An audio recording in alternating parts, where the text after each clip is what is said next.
जी, सभी भक्तों को दंडवत प्रणाम। हरे कृष्णा, हरे कृष्णा, दंडवत प्रणाम। हरे कृष्णा, दंडवत प्रणाम प्रभु। हरे सुदाम माता जी दंडवत प्रणाम, प्रभु को दंडवत प्रणाम।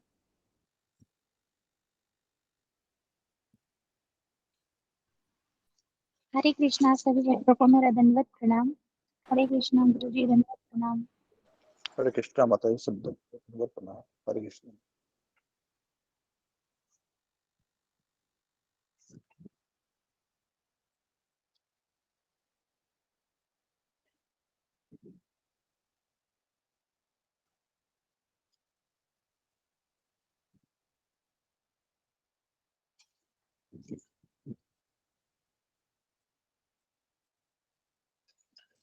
देखो बर्बाद लेनी चाहिए क्या? देखो हरे कृष्ण प्रभु जी, मैं क्या शुरू करूं क्या प्रभु जी? माता जी कृष्ण मोहन प्रभु जी आ गए हैं। दंडवत प्रणाम माता जी। आज किनका टर्न है? जी मेरा ही था, वो दस्मिता माता जी के साथ मैंने इंटरचेंज करवाया था। वो संडे का मैं नहीं कर पाऊंगी इसलिए करवाया था। धन्यवाद माता जी, मुझे पता नहीं था। हरे कृष्णा, आप शुरुआत करें प्लीज। हरे कृष्णा, दंडवत प्रणाम आपको। हरे कृष्णा, सभी भक्तों को दंडवत प्रणाम। हरे कृष्ण, सभी भक्तों को दंडवत प्रणाम। जय श्री कृष्ण चैतन्य प्रभु नित्यानंद, श्री आदित्य गदाधर, श्री आदिवास गौर भक्तवृंद।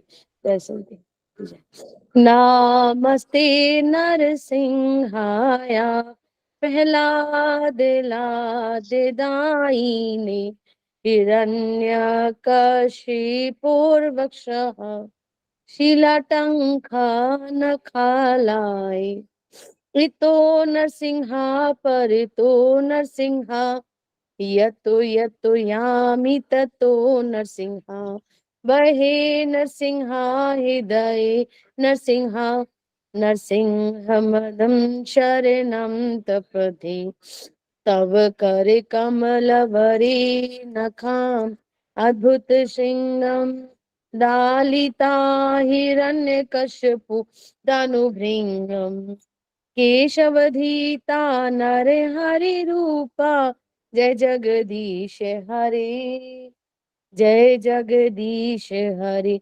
जय नरसिंह देव, जय नरसिंह देव, नरसिंह देव जय नरसिंह देव। जय प्रहलाद महाराज, प्रहलाद महाराज, प्रहलाद महाराज जय प्रहलाद महाराज। प्रभुपाद प्रभुपाद प्रभुपाद, जय जय प्रभुपाद। जय गुरुदेव गुरुदेव गुरुदेव, जय जय गुरुदेव। हरे कृष्ण। बहुत बहुत सुंदर सुंदर माता जी, हरि बहुत बोल। हरि बोल। हरे बोल। सुंदर माता जी। हरे कृष्णा माता जी, हरे कृष्ण मैं अपराधी बोल देती हूँ प्रभु जी। जी माता जी, जी। कृष्णा माता जी, दंडवत भगवान के नाम जाप में होने वाले 10 अपराध, भगवान नाम के प्रचार में संपूर्ण जीवन समर्पित करने वाले महाभक्तों की निंदा करना। दूसरा, शिव ब्रह्मा आदि देवों के नाम को भगवान नाम के समान अथवा उनसे स्वतंत्र समझना। तीसरा, गुरु की अवज्ञा करना अथवा उन्हें साधारण मनुष्य समझना। चौथा, वैदिक शास्त्रों अथवा प्रमाणों का खंडन करना। पांचवा, हरे कृष्ण महामंत्र के जाप की महिमा को काल्पनिक समझना। छठवां, पवित्र भगवान नाम में अर्थवाद का आरोप करना। सातवां, नाम के बल पर पाप करना। आठवां, हरे कृष्ण महामंत्र के जाप को वेदों में वर्णित एक शुभ सकाम कर्मकांड के समान समझना। नौवां, अश्रद्धालु व्यक्ति को हरिनाम की महिमा का उपदेश करना। 10वां, भगवान नाम के जाप में पूर्ण विश्वास न होना और इसकी इतनी अगाध महिमा श्रवण करने पर भी भौतिक आसक्ति बनाए रखना। भगवान नाम का जाप करते समय पूर्ण रूप से सावधानी न रखना भी अपराध है। प्रत्येक वैष्णव भक्त को चाहिए कि इन 10 प्रकार के अपराधों से सदा बचकर रहे, ताकि श्री कृष्ण के चरण कमलों में पूर्ण शीघ्र शीत प्राप्त हो, जो मनुष्य जीवन का परम लक्ष्य है। हरे कृष्णा। सभी भक्तों को दंडवत प्रणाम। बहुत सुंदर माता जी, धन्यवाद। हरि बोल। बहुत सुंदर माता जी, बहुत सुंदर। हरि बोल। सभी दंडवत प्रणाम। हरे हरे कृष्णा, सभी वैष्णव को दंडवत प्रणाम। हरे कृष्णा कृष्णा। हरे कृष्णा। सब कृष्ण भक्तों को कृष्ण दंडवत प्रभु जी सुधा माता जी दंडवत कृष्ण प्रणाम जी को दंडवत प्रणाम। हरे रंजना माता जी को कृष्णा दंडवत दंड प्रणाम। प्रणाम। अशोक प्रभु जी को सूरज दंडवत प्रभु जी प्रणाम। सभी दंडवत भक्तों प्रणाम को हरे दंडवत दंडवत कृष्णा माता को प्रणाम। दंड प्रणाम। हरे कृष्णा प्रभु जी माता जी को को दंडवत प्रणाम। दंडवत प्रणाम। दंडवत प्रणाम सब भक्तों को दंडवत प्रणाम। हरे कृष्णा सुषमा माता जी दंडवत प्रणाम। रेखा माता जी हरे कृष्णा माता जी दंडवत प्रणाम।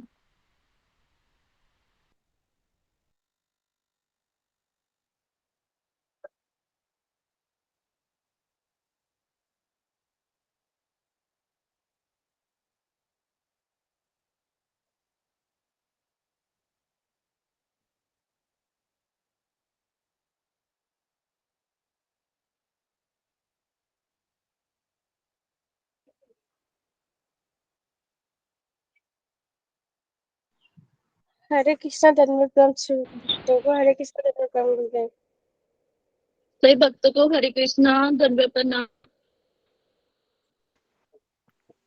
दंडवत प्रणाम माता जी। प्रणाम माता जी। हरे कृष्ण हरे कृष्णा सभी सभी भक्तों हरे कृष्णा कृष्ण प्रभु जी प्रभु को जी। सभी प्रभु जी को दंडवत प्रणाम माता जी। दंडवत प्रणाम आपको। हरे कृष्णा माता जी प्रभु जी पांचांग प्रणाम। हरे कृष्ण जी की मेरी माता जी दंडवत प्रणाम। हरे कृष्ण श्यामा माता जी दंडवत प्रणाम। हरे कृष्णा प्रतिभा माता हरे जी कृष्णा प्रतिभा माता जी हरे कृष्ण माता जी दंडवत प्रणाम माता जी। सभी को हरे दंडवत कृष्णा दंडवत प्रणाम। हरे कृष्ण हरे कृष्ण बिना हरे कृष्णा दंडवत प्रणाम। दंडवत प्रणाम सभी भक्तों को। हरे कृष्णा। हरे हरे कृष्णा कृष्णा सभी प्रभु भक्तों जी। को दंडवत प्रणाम। दंडवत प्रणाम। हरे कुछ कुछ गुरुजी आते हैं उसके पहले कुछ अनाउंसमेंट मैं रिपीट करता हूँ। कुछ नया अनाउंसमेंट नहीं है, फिर भी रिपीट कर रहा हूँ मैं। हरे कृष्णा सभी भक्तों को दंडवत प्रणाम।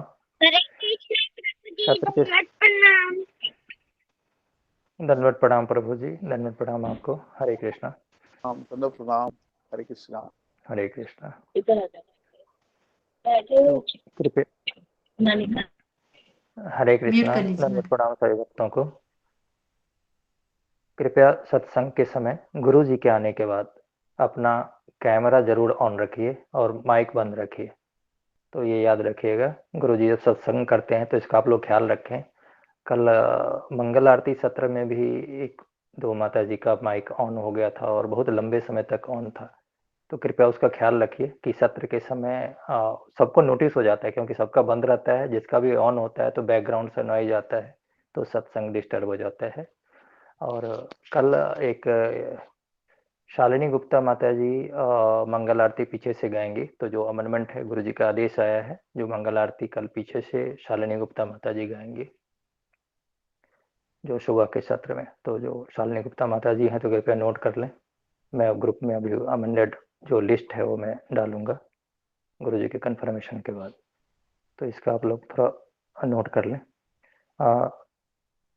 हरे कृष्णा सहित गुरु जी आ गए। धन्यवाद प्रणाम गुरु जी। हरे कृष्णा सबको। हरे कृष्णा गुरु जी दंडवत प्रणाम। हरे कृष्णा कृष्णा दंडवत प्रणाम। हरे कृष्णा हरे कृष्णा प्रणाम। हरे भक्तों को दंडवत प्रणाम। हरे कृष्णा प्रभु जी। हरे कृष्णा गुरु जी दंडवत हरे प्रणाम। कृष्णा आपके हरे चरणों कृष्णा में हरे पांचांग प्रणाम। हरे कृष्णा दंडवत प्रणाम गुरु जी। हरे कृष्णा हरे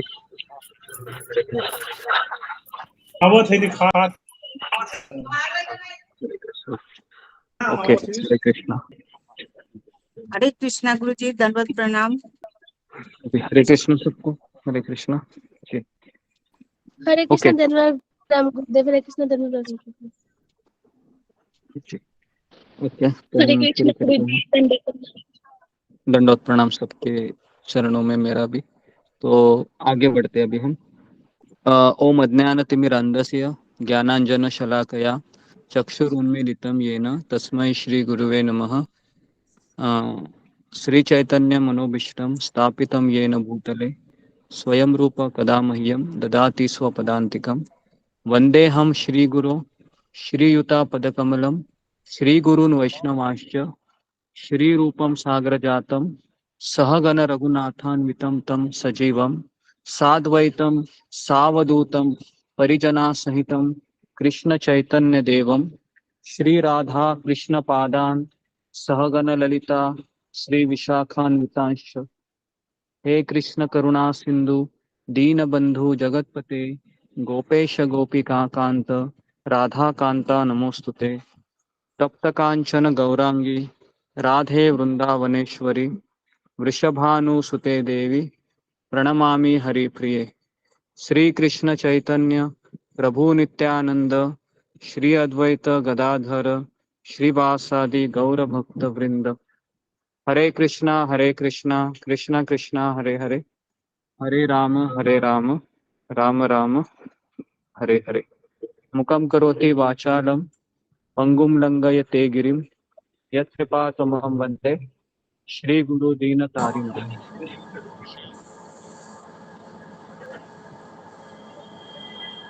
ओके, हरे कृष्णा। सारे भक्तों का स्वागत है सत्र में। जी। तो आज किसका टर्न था बताने का? गुरु जी हरे कृष्ण क्षमा गुरु कर जी माता मेरा जी का। जी जी जी, बताइए। जी हरे क्षमा कृष्ण करना। गुरु जी दंडवत प्रणाम। कल आपने चैप्टर के गीता के 15 श्लोक से बताया कि प्रभुपाद जी कहते हैं कि संसार में जन्म लेना दुखदायक है, क्योंकि जब बच्चा होता है तो स्त्री का दूसरा जन्म होता है, तो बच्चे को भी दर्द होता है और साथ ही साथ उसकी माता को भी दर्द होता है। और यहाँ पर प्रभुपाद जी कहते हैं कि जन्म कलेशों से भरा होता है। प्रभुपाद जी कहते हैं कि परम सिद्ध प्राप्त करना, तो यहाँ परम सिद्ध का अर्थ है कि मैं कृष्ण का सेवक हूँ, और जो यह सिद्धि प्राप्त करता है वो परम लोक को और गोलोक को जाता है, और वहां से फिर वो कभी नहीं आता है। फिर आपने यहाँ पर एक प्रश्न पूछा था कि जब हम गोलोक चले जाते हैं तो वहां से वापस क्यों नहीं आते हैं। तो आंसर था कि क्योंकि हम जब गोलोक जाते हैं तो हमको ये याद रहता है कि पिछले जन्म हमने कितना दुख सहा था, क्या क्या हमारे साथ हुआ था, हमने क्या कष्ट सहे थे, और हमारे साथ क्या क्या टॉर्चर था, इसलिए हमको ये सब ज्ञात रहता है। तो आपने इसको और अच्छे एग्जाम्पल से समझाया कि जैसे कि इलेक्ट्रिक शॉक होता है, जब हमको लगता है तो हम उस वायर की तरफ देखते हैं तो हमको वो शौक याद आता है कि हमने इसको एक बार छुआ था, तो डर के मारे हम उसको दोबारा उसको छूने का प्रयास नहीं करते हैं। ठीक उसी प्रकार हमने बहुत कुछ सहा है, कभी किसी के पत्नी बने हैं, कभी पति, तो कभी बहू सास बन के हमने बहुत सारे कष्ट यहाँ पर झेले, इसलिए हम जब ऊपर जाते हैं तो वापस नहीं आते हैं। तो यहाँ पर महात्मा का अर्थ बताया गया है कि भगवान का सेवा करना। महात्मा का अर्थ ये नहीं होता है कि देश की सेवा। तो यहाँ पर है कि केवल कृष्ण और कृष्ण के सानिध्य चाहते हैं, और यही जीवन का सबसे बड़ा हमारा सिद्धि होता है। श्लोक 16 में कहा था, भगवान कहते हैं कि यहाँ पर सारे लोक दुखों का घर है, और जन्म और मृत्यु का चक्र यहाँ पर लगा रहता है, चाहे वो ब्रह्मलोक हो या कोई भी लोक हो। तो यहाँ पर कृष्ण कहते हैं, हे कुंती पुत्र, जो मेरे धाम चले जाते हैं वो कभी जन्म नहीं लेते हैं। स्वर्ग में देवी देवताओं का शरीर मिलता है जो कि मन से बना होता है, और जो ब्रह्मा जी का है वो बुद्धि से बना होता है। ब्रह्मा जिस लोक में रहते हैं वहां ना तो बुढ़ापा आता है, ना मृत्यु, और ना ही दुख। फिर आपने यहीं पर एक बार पूछा कि कृष्ण गीता में क्यों बोलते हैं कि स्वर्ग और ब्रह्मलोक में क्यों दुखों का घर है। तो यहाँ पर दीप्ति माता जी ने कहा कि वहां पर भगवान भक्त और भक्ति, वहां ये सब नहीं होता है, वहां नाम संकीर्तन नहीं होता है।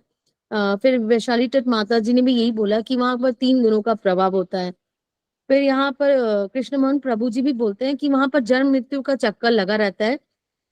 फिर आपने इसको और अच्छे से समझाया कि वहां पर सिर्फ एंजॉयमेंट रहता है, इसलिए वहां पर कोई भगवान का नाम लेना पसंद नहीं करता है।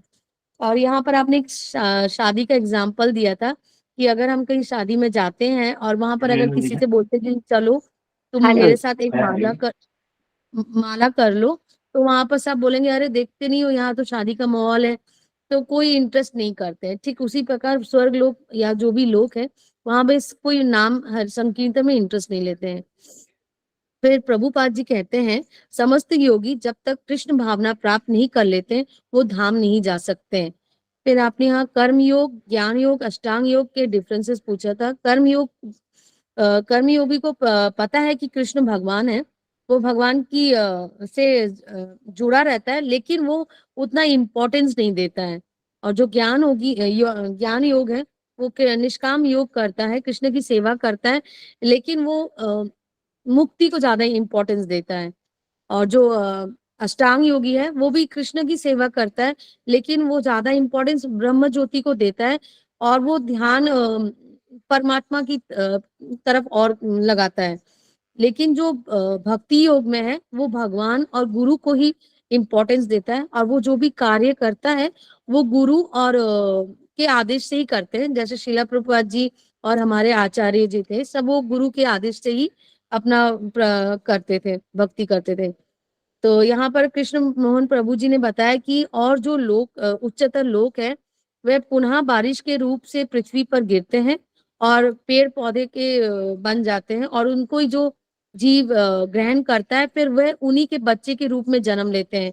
और जो उसे खाता है, जैसे कुत्ता, गाय, बिल्ली, ये सब खाते हैं, तो उसी के बच्चे के रूप में वो जन्म लेते हैं। लेकिन जो यहाँ पर अष्टांग योगी है, वो वापस नहीं आते, वो ब्रह्म ज्योति में ही तक रहते हैं। इसलिए शास्त्र में भगवान की ही भक्ति को ज्यादा इंपॉर्टेंस दिया है। शास्त्र कहते हैं कि हमको कृष्ण को ही हमारे जीवन में ऐड करना चाहिए। फिर आपने यहाँ पर बताया कि 0+0+0 उसका जो भी आउटपुट होता है वो 0 ही होता है। जैसे हमारे पास घर है, नौकरी है, सास है, अच्छे पड़ोसी है, पर हम उनको अगर ऐड करते, क्लब करते, तो उसका रिजल्ट 0 ही होता है, हमारे पास कुछ होता नहीं है। लेकिन हम उसमें अगर कृष्ण रूपी एक जोड़ते हैं, तो उसका बढ़ जाता है उसका इम्पोर्टेंस। तो यहाँ पर एक और चीज था, यमराज भी कहेंगे कि तुमने जीवन में क्या किया। तो अगर हम बोलते हैं कि हमने 60 साल तक जॉब किया, 2 BHK घर बनाया है और बहुत मेहनत किया है, तो यमराज कहते हैं कि ये तो कोई भी जानवर, कुत्ता भी कर लेता है अपने बच्चे के लिए। पर तुम्हारे यहाँ जब कोई भागवत गीता लेकर आया था, तब तुमने क्या बोला था? तब वो तुमने यही बोला था कि मेरे पास टाइम नहीं है। तो भगवान सबको मौका देते हैं, फिर किंतु भगवान जब किसी को मौका देते हैं तो हम लोग मना कर देते हैं, हम उतना उसको इम्पोर्टेंस नहीं देते हैं। फिर 17 श्लोक में आपने बताया कि जब प्रलय आता है, तो सब हम गर्भोदय विष्णु के अंदर चले जाते हैं। और यहाँ पर आपने एक क्वेश्चन पूछा था कि सब गर्भोदय विष्णु के अंदर क्यों क्या करते हैं। तो रीना माता जी ने यहाँ पर कहा था कि सब सुप्त अवस्था में चले जाते हैं। ब्रह्मा जी का जो एक दिन होता है, वो वापस सृष्टि का निर्माण करते हैं।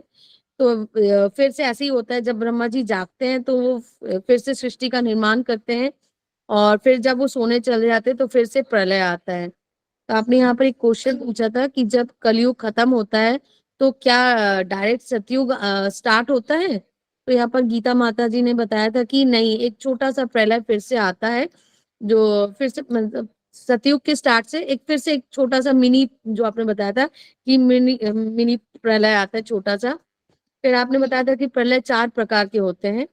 फिर आपने एक प्रलय का कथा सुनाया था कि भगवान राजा सत्यव्रत थे, उनको भगवान ने कहा था कि तुम्हारे पास 10 दिन है, प्रलय आएगा, तो तुम एक नाव बना लो, और अगर सबको नाव बना के आप बचा सकते हो, तो इससे तुम्हारे राज्य का रक्षा होगा। फिर आपने यहाँ पर बताया था कि एक एक चतुर्युग के बाद जैसे छोटा प्रलय आता है, और 12 घंटे के बाद जो प्रलय आता है, उसमें सब फिर से पूरा समस्त जो लोग हैं वो डूब जाते हैं। फिर 1000 सूर्य के तेज से वो पानी को कम करते हैं, और फिर से सृष्टि का उत्पन्न होते हैं। तो यहाँ पर प्रभुपाद जी कहते हैं कि असंख्य ब्रह्मा होते हैं, जो पानी के बुलबुले जैसे होते हैं, और वो फिर से चले जाते हैं। ऐसे अनंत कोटि ब्रह्मा होते हैं। और जैसे कि 12 घंटा होता है, तो ब्रह्मा जी नींद लेने चले जाते हैं, और उस समय बड़ा प्रलय होता है, और इसके जो नीचे के जो 13 लोक होते हैं, वो फिर से पानी में डूब जाते हैं। तब जीव आत्माएं गर्भोदय विष्णु के अंदर चले जाते हैं, और जैसे ही ब्रह्मा जी का नींद पूरा होता है, वो फिर से सबका निर्माण करते हैं। पर उनको अच्छा नहीं लगता है, क्योंकि सुबह वो निर्माण कर रहे सृष्टि का, फिर रात को सोते वक्त उनका फिर से प्रलय हो जाता है, तो उनको अच्छा नहीं लगता है। फिर वो शिव जी फिर से 4 चतुष्कुमार आते हैं, और फिर जब नींद लेने जाते हैं, तो फिर से प्रलय होता है, और ऐसे ही निरंतर ऐसे चलता रहता है। कुछ ब्रह्मा होते हैं जो भगवान के नाम चले जाते हैं, और कुछ है जो ब्रह्मा होते हैं वो फिर से संसार में हमारे यहाँ आ जाते हैं, और ब्रह्मा जी का जो पोस्ट होता है वो कोई भी व्यक्ति प्राप्त कर सकता है जिसने जीवन में पुण्य किया होगा। और मैक्सिमम ब्रह्मा आपने बताया कि ज्यादातर ब्रह्मा लोग होते हैं वो फिर से गोलोक ही जाना चले जाते हैं। हरे कृष्ण गुरु जी, दंडवत प्रणाम। मैंने इतना ही लिखा था गुरु जी, कुछ गलती हो जाए तो माफ कर दीजिए। बहुत बोल माता जी, जी, हरि बोल, बोल माता जी। बहुत हरि बोल, हरि बोल माता जी।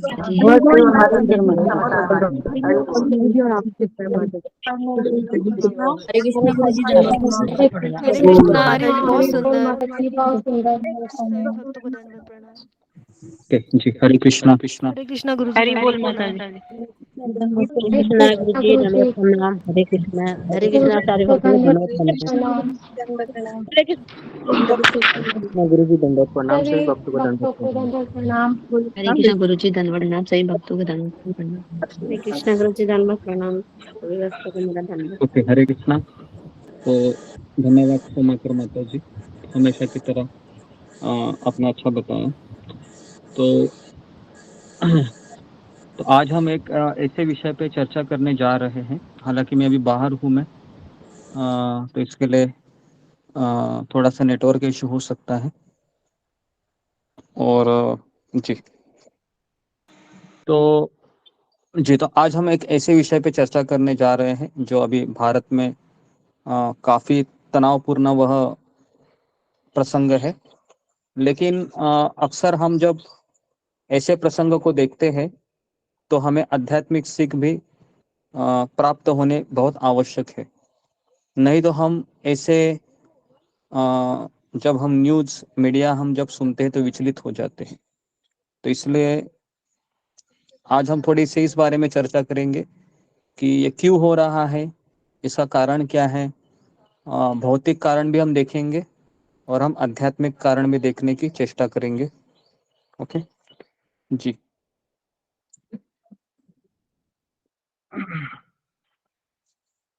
जी तो जैसे कि मणिपुर ये ऐसा ऐसा राज्य है हमारे भारत में से जो द्वापर युग से उसका इतिहास रहा है।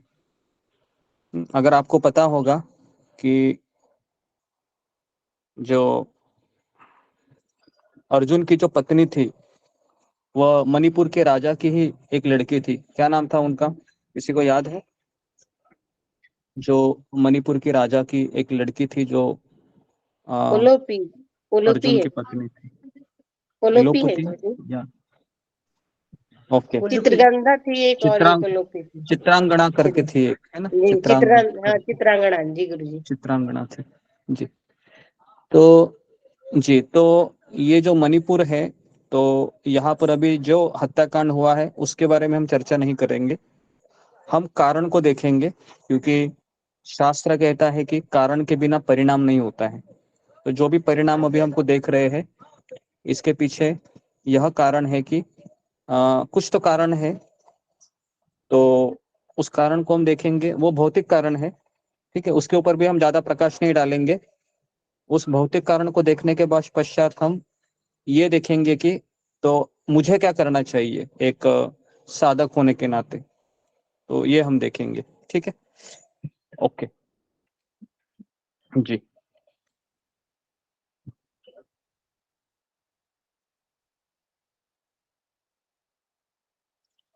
ओके, तो हम सब लोग उस घटना से परिचित हैं, तो मैं उसके अंदर नहीं जाऊंगा।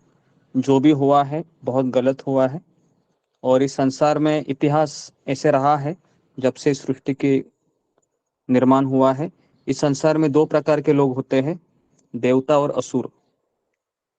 और देवता और असुरों में हमेशा निरंतर स्पर्धा चलती होती है कि कौन सबसे आगे रहेगा। ओके, तो ये इस संसार का स्वभाव है।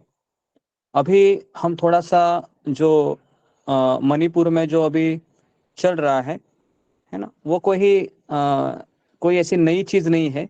ये ऐसा इतिहास रहा है हमारे भारत का भी। जब हमारे भारत का जब पार्टीशन हुआ था उस समय भी ये सारी बातें हुई थी, लेकिन इस तरीके से तब नहीं इतना हुआ था जिस तरह से अभी। जैसे कलयुग बढ़ रहा है, बहुत तीव्रता से अधर्म है वह बढ़ रहा है।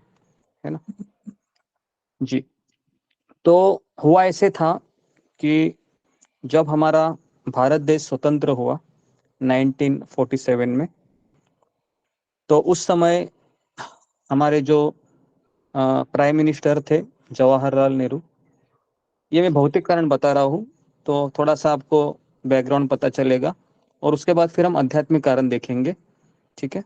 तो ये भी मैं बता रहा हूँ। आध्यात्मिक कारण मतलब हम भगवत गीता से ही इस घटना के बारे में, इस घटना को देखने का प्रयास करेंगे। ओके जी। तो जवाहरलाल नेहरू जब भारत के प्रधानमंत्री बने थे, उस समय उन्होंने काफी लॉ बनाए थे। लॉ मतलब नियम।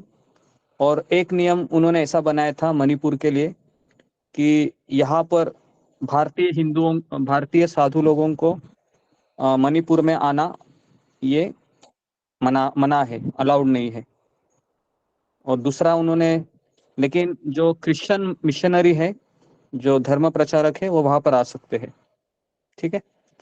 और हुआ ऐसे फिर कि जो ये माइनॉरिटी थी, मतलब फिर इसमें दो ऐसे समाज का निर्माण हुआ। एक समाज है जिसको कहते हैं कि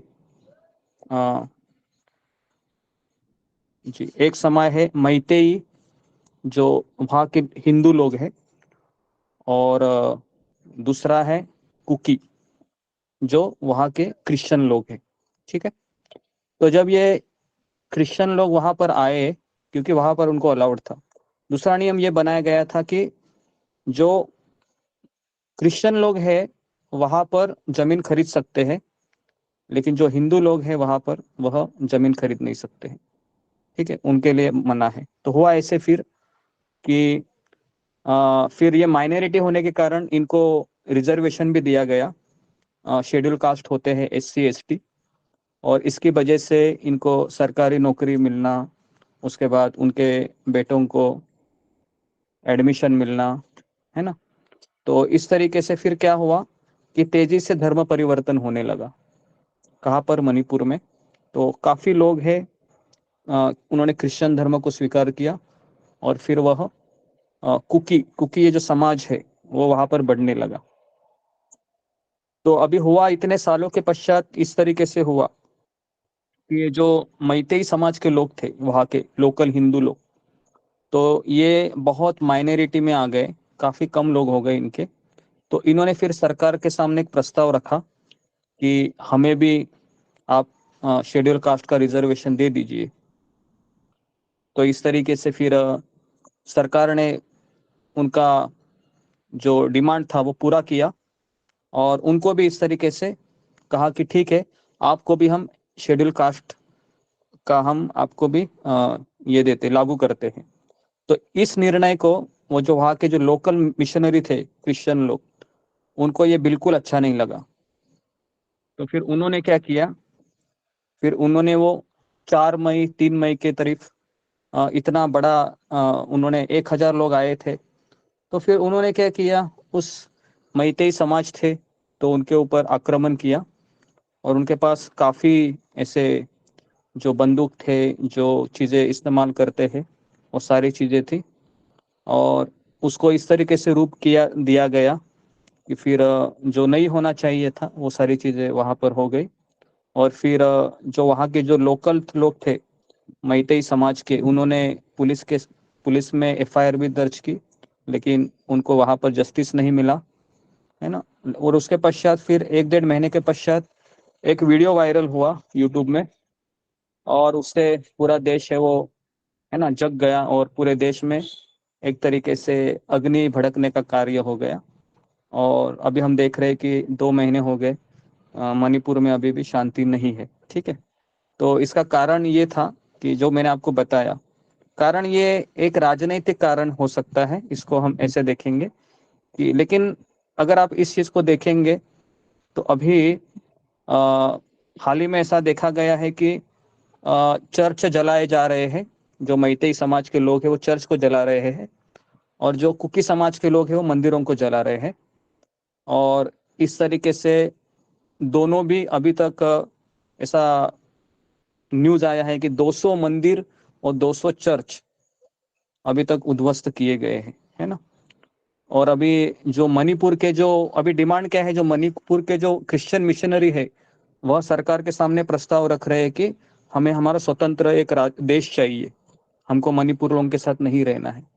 तो इसके लिए वातावरण अभी भी तपा हुआ है। ठीक है, तो ये हो गया मैंने एक कारण बताया आपको, भौतिक कारण। लेकिन अगर आप देखोगे तो ये 1947 में भी हुआ था, जब हमारा भारत और पाकिस्तान में विभाजन हुआ था, तब भी ऐसी ही चीज हो गई थी, है ना, कि भारत भारत बोलता है मैं भारतीय हूँ, है ना, पाकिस्तान वाला बोलता है मैं मुसलमान हूँ।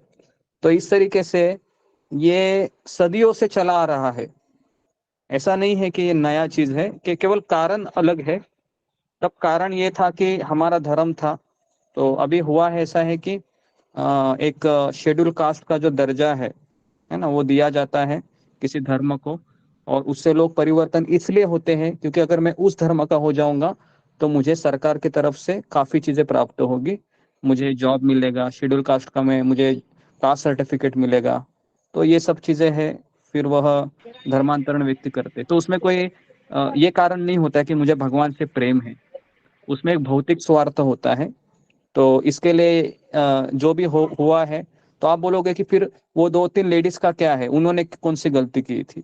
तो अभी मैं भी ये बताऊंगा कि हर एक व्यक्ति संसार में कर्म से बंधा हुआ है ना। अगर जो व्यक्ति ने उनके ऊपर ये गलती की थी, तो हम एक आध्यात्मिक व्यक्ति होने के नाते हम उनके लिए प्रार्थना करेंगे, है ना। हो सके तो हम उनके लिए माला भी करेंगे, अगर हमको बहुत उनको लगता है कि उनके साथ ठीक नहीं हुआ, है ना। तो हम इतना कर सकते हैं ताकि हम भगवान से ये प्रार्थना करें कि जिस तरह से उस पिता को मारा गया, उस भाई को मारा गया, है ना, तो उनके लिए हम प्रार्थना करें। इतना हम कर सकते हैं भगवान के सामने कि हे भगवान श्री कृष्ण, आप इनको अगले जन्म में, है ना, आपकी भक्ति का अवसर प्रदान करें ताकि ये आपके पास जल्दी आ सके। तो ये एक भक्त का ये पर्सपेक्टिव होता है। ठीक है। अभी दूसरी चीज है कि अभी जो शोर शराबा हो रहा है ना, काफी महिलाएं हैं, नारा लगा रहे हैं कि हमें जस्टिस चाहिए, ये चाहिए, वो चाहिए। तो ये जितने भी लोग अभी बोल रहे हैं कि हमें उनको मार दो, उनको ये फांसी कर दो, ये जो भी है, तो पहले तो ये समझना चाहिए ये सारी जो चिल्ली है ये सब अज्ञान के कारण है। ठीक है। अभी कौन सा अज्ञान है, तो ये हम अभी आध्यात्मिक तरीके से समझने का प्रयास करेंगे। ठीक है, क्योंकि नहीं तो हम भी उन्हीं में से एक होते थे, ऐसे ही फलक लगाकर हम भी चिल्लाते थे। लेकिन शिल प्रभुपाद की हमारे ऊपर काफी कृपा है कि एटलीस्ट हम जान पा रहे हैं कि मैं कौन हूँ और मैं इस संसार में क्यों फंसा हुआ हूँ, है ना। लेकिन जो लोग इसको क्या समझ रहे हैं, अभी अभी आमतौर पर 99% जनता ये समझ रही है कि हिंदुओं के ऊपर अत्याचार हो रहा है, और ये क्रिश्चियन लोग हैं ये बाहर से आ रहे हैं और हमारे ऊपर, है ना, काफी हमारा जो हक है उसको छीन रहे हैं, और हमें इस तरीके से है ना, आ, हमें बेहाल किया जा रहा है, इत्यादि इत्यादि इत्यादि, है ना। ऐसे ही अभी हर एक नागरिक ऐसे ही चिल्लाता होगा। लेकिन अभी हम इसको भगवत गीता के दृष्टिकोण से देखने का प्रयास करेंगे। ठीक है, सबको समझ में आया जो मैंने अभी कहा? ऐसा किसी को है कुछ नहीं समझ में आया जो मैंने भौतिक कारण बताया? ओके, मुझे लगता है कि क्लियर है। जो भी चीजें मैंने आपको बताई, कुछ ज्यादा कुछ समझने जैसा कुछ है नहीं इसमें। और जितने भी इसके पहले भी जो बिहार में कांड हुआ था, उसका भी पार्श्वभूमि यही था कि शेड्यूल कास्ट के लिए कुछ नौजवानों ने हंगामा किया था और ट्रेन जलाई थी, बस जलाए थे। ठीक है। तो बेसिकली हर एक व्यक्ति है ना, इस संसार में जब जस्टिस नहीं मिलता है ना, तो उसको लगता है कि ये मेरा अधिकार है। लेकिन हमें पहले ये समझना चाहिए कि मेरा अधिकार पहले क्या है ना। मैं पहले तो मैं सबसे बड़ा अज्ञान है कि मैं भारतीय हूँ, यही सबसे बड़ा अज्ञान है। समझ में आ रहा है कि मैं एक महाराष्ट्रियन हूँ, या मैं उड़िया हूँ, मैं बंगाली हूँ, या मैं चाइनीज हूँ, या मैं यूरोपियन हूँ। यही सबसे बड़ा अज्ञान है ना। तो इसलिए अभी जो महिला है उसको लग रहा है कि हमारे महिला जाति पे अन्याय हो रहा है, हमको जस्टिस मिलना चाहिए। हाँ, हम उनके प्रति जो हुआ है उनके प्रति हम संवेदनशील है ना। लेकिन इसका ये मतलब नहीं कि हम अज्ञान को लेके उन्हीं के साथ हो ले, है ना। हमें ज्ञान का प्रयोग करके उस चीजों को देखना चाहिए। ओके, तो वही हम सीखने का प्रयास करेंगे। अभी ये ये जो मेरा अभी ये लेक्चर रहेगा तो ये कॉमन रहेगा, जब जब चीजें होती है इतिहास में, आगे भी होगी भविष्य में, क्योंकि ये हर एक साल में होता रहेगा भारत में, क्योंकि इस संसार का नियम ही ऐसा है कि जो अज्ञान में है ना, इस संसार का सबसे बड़ा पता है प्रॉब्लम क्या है कि यहाँ पर वैकेंसी बहुत कम है और लोग बहुत ज्यादा है ना। इस जो भौतिक जगत है यहाँ पर सबको स्वामी बनना लेकिन यहाँ पर लोग बहुत ज्यादा है ना, हर एक व्यक्ति स्वामी नहीं बन सकता। तो फिर वो क्या करेगा, जिसको स्वामी बनना है वो दूसरों को नीचा दिखाने की कोशिश करेगा। तो इसमें ऐसा नहीं कि क्रिश्चियन मिशनरी गलत है या ये जो कुकी है ये गलत है या फिर वो जो मणिपुर के जो लोकल लोग थे हिंदू वो गलत है। ये गलत सही के पहचान में हम न जाके हम इस चीज को देखते हैं कि गीता के अनुसार हम इसको कैसे देख सकते हैं। हालांकि गलत तो हुआ है हिंदुओं के साथ, लेकिन हमें ये भी सोचना चाहिए कि हम जिस संसार में रह रहे हैं यहाँ पर यही चीज रिपीट होती है। यहाँ पर हम इसके लिए प्रभुपाद जी कहते थे कि this place is not fit for gentleman. Prabhupada कहते थे कि ये जगह है, ये एक भक्त के रहने के लिए जगह नहीं है, यहाँ से निकलना चाहिए, है ना, नहीं तो हम भी उसका शिकार बन सकते हैं।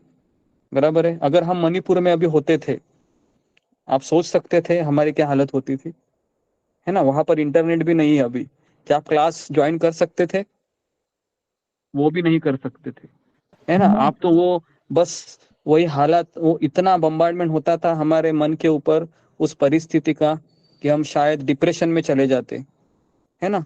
क्या हो रहा है मेरे साथ ये, है ना। तो इसके लिए जो मणिपुर में जो भक्त लोग रह रहे हैं, है ना, मणिपुर में भी इस्कॉन का मंदिर है, तो हम, है ना, उनके लिए भी हम प्रार्थना करेंगे, है ना। तो आज हम सभी भक्तगण, है ना, जितने भी मणिपुर में भक्तगण है और जितने भी लोकल लोग सफर कर रहे हैं, है ना, सबके लिए हम एक माला का जप करेंगे एज अ ह्यूमन बीइंग। और हम भक्त होने के नाते भक्त के हृदय में करुणा होती है, लेकिन वो करुणा एक शरीर के प्रति नहीं होती है, वो करुणा इसलिए होती है ताकि ये जीव भगवान को भूल गया है ना। और इसलिए भूलने के कारण ये कई कई चीजों में लगा हुआ है जो उसको नहीं करना चाहिए था, है ना। अभी द्वापर युग में जब वो दुशासन द्रौपदी की साड़ी खींच रहा था, है ना, ये द्वापर युग का इंसिडेंस था।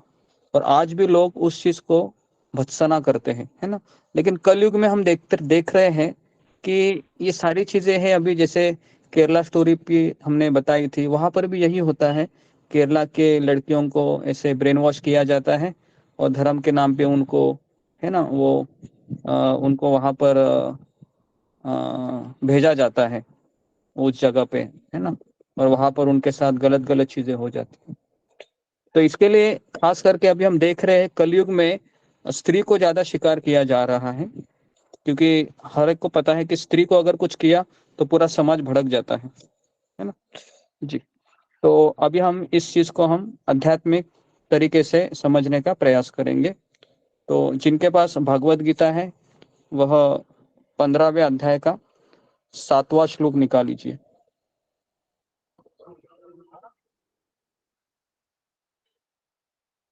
15वां अध्याय का 7वां श्लोक जी। 15वां अध्याय का 7वां श्लोक। तो पहले हम ये देखेंगे कि हर एक व्यक्ति कौन है ना। जो व्यक्ति कहता है कि मैं हिंदू हूँ, मैं मुसलमान हूँ, मैं बिहारी हूँ, मैं बंगाली हूँ, मैं उड़िया हूँ। कभी कभी एक भक्त भी इतना माला करने के बाद भी अगर कुछ होता है ना हमारे हिंदुओं पे, तो पूरा उसका खून खोल उठ जाता है।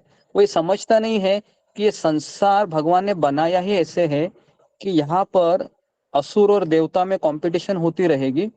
तो हमें उनके लिए प्रार्थना करनी चाहिए, हमें सेंसिटिव होना चाहिए, ऐसा नहीं है, लेकिन हमें इतना उसके अधीन नहीं होना चाहिए कि हम गुस्से में आके ऐसी चीज करें जो एक भक्त ने नहीं करनी चाहिए।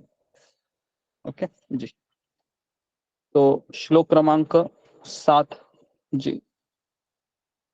ओके, कृष्ण मोहन प्रभु इसका तात्पर्य को पढ़िए, इसका अनुवाद को पढ़िए पहले, अनुवाद और जी तात्पर्य।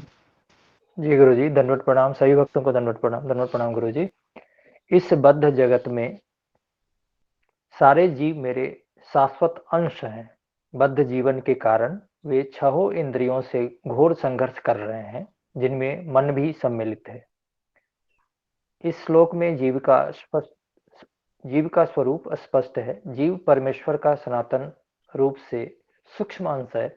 ऐसा नहीं है कि बद्ध जीवन में वह एक व्यशिष्ट धारण करता है और मुक्त अवस्था में वह परमेश्वर से एकाकार हो जाता है।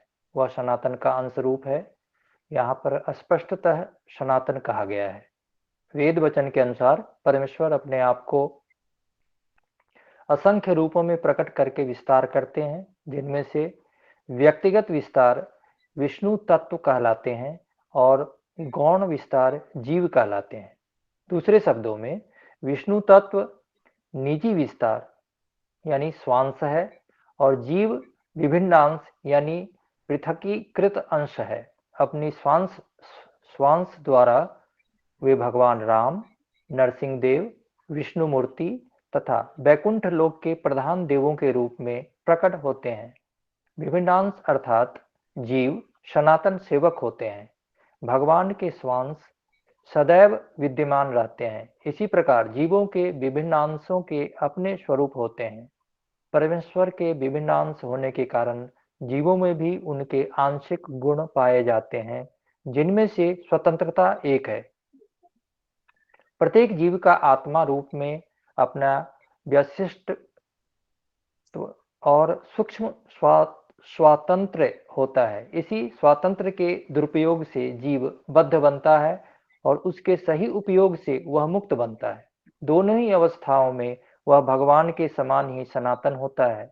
मुक्त अवस्था में वह इस भौतिक अवस्था से मुक्त रहता है और भगवान की दिव्य सेवा में निरत रहता है। बद्ध जीवन में प्रकृति के गुणों द्वारा अभिभूत होकर वह भगवान की दिव्य प्रेमा भक्ति को भूल जाता है। फलस्वरूप उसे अपनी स्थिति बनाए रखने के लिए इस संसार में अत्यधिक संघर्ष करना पड़ता है। गुरु जी, यहाँ पे रुक इसका जाइए। तात्पर्य बहुत लंबा है। जी जी हाँ ठीक है, ओके जी। तो देखिए, हर एक चीज के दो कारण होते हैं। एक होता है प्राइमरी रीजन, मतलब जो मूल रीजन है आध्यात्मिक, और दूसरा होता है सेकेंडरी रीजन, जो एक भौतिक कारण है। तो अगर अभी ये हिंसा हो रही है, तो अगर इसमें हम पार्श्वभूमि देखें, तो फिर हम जवाहरलाल नेहरू ने जो लॉ बनाए थे उसके ऊपर हम फिंगर उठाएंगे कि इसने बहुत गड़बड़ी किया, तो इसके लिए ये कारण है, ये व्यक्ति ही ठीक नहीं था, तो इसने ही सारा ये मणिपुर में अभी जो हत्याकांड हुआ है इसके लिए ये जिम्मेदार है ना। तो अभी ऐसे व्यक्ति बोल सकते हैं, है ना, क्योंकि उन्होंने ही ये सब लॉ बनाए। लेकिन ये हो गया सेकेंडरी रीजन कि जो राजनीति के कारण होता है हर चीज का, क्योंकि जो उस सीट पे बैठता है, जो उस पद पे, अगर वो सही व्यक्ति नहीं है तो उसके नीचे के लोग सफर करते हैं, है ना। जैसे ऐसा देखा गया है कि अगर किसी घर का पति है, जो मेन व्यक्ति है, अगर वो दारू पीता है, अपनी जिम्मेदारी को नहीं उठाता है ना, तो फिर वो कौन सफर करते हैं?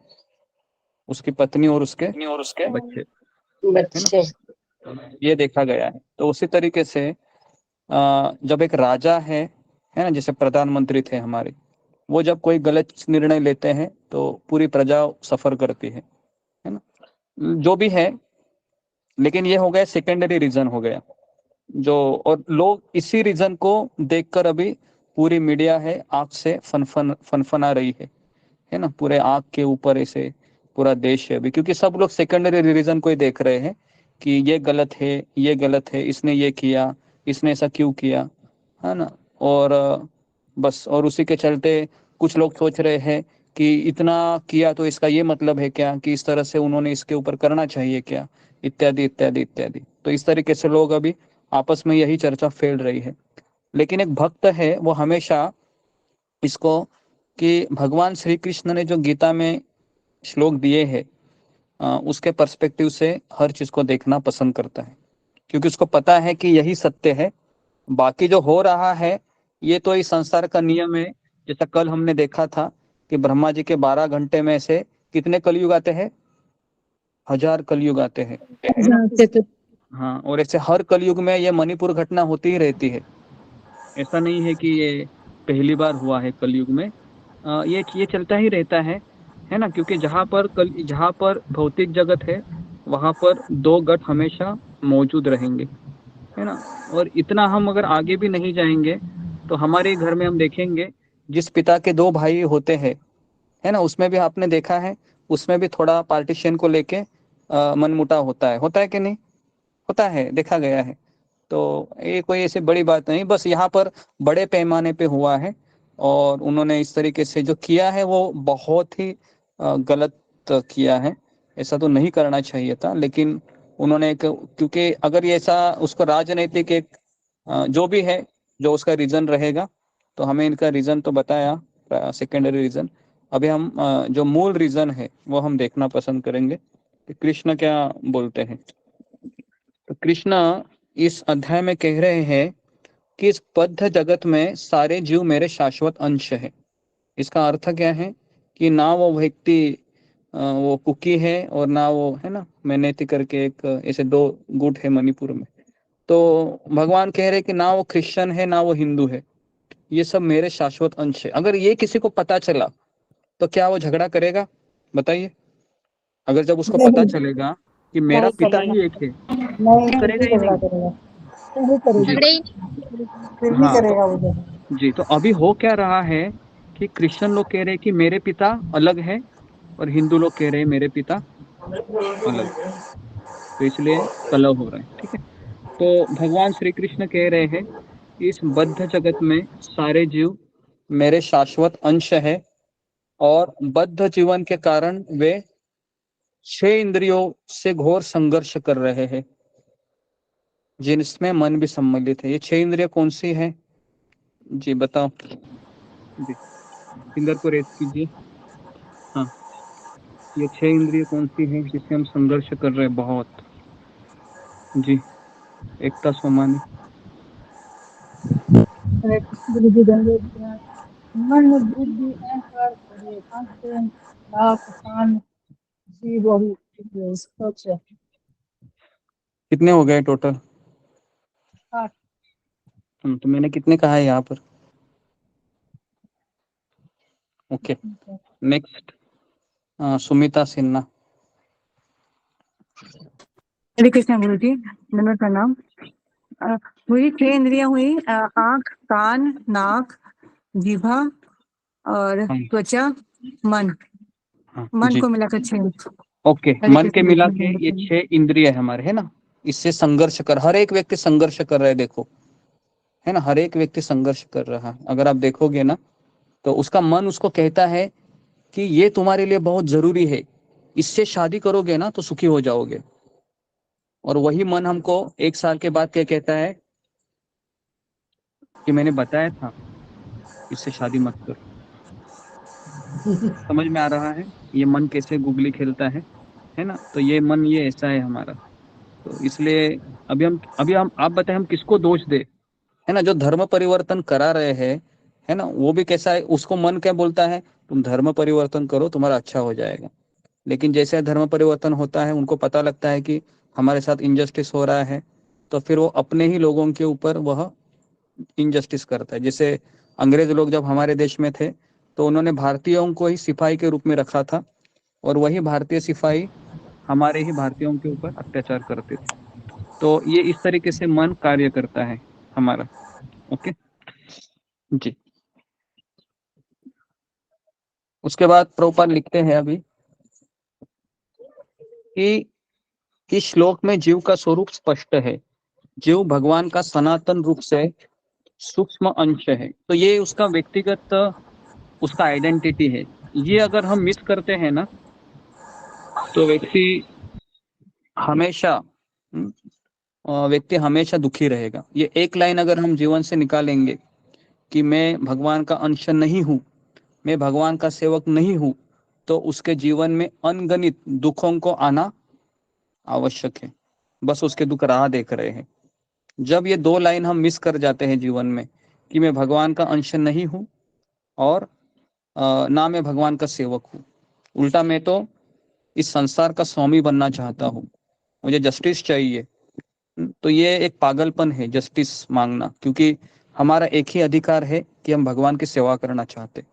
एक स्वतंत्र सेनानी थे, वो बोलते थे कि स्वतंत्रता ये मेरा जन्म सिद्ध अधिकार है। सुना है आपने?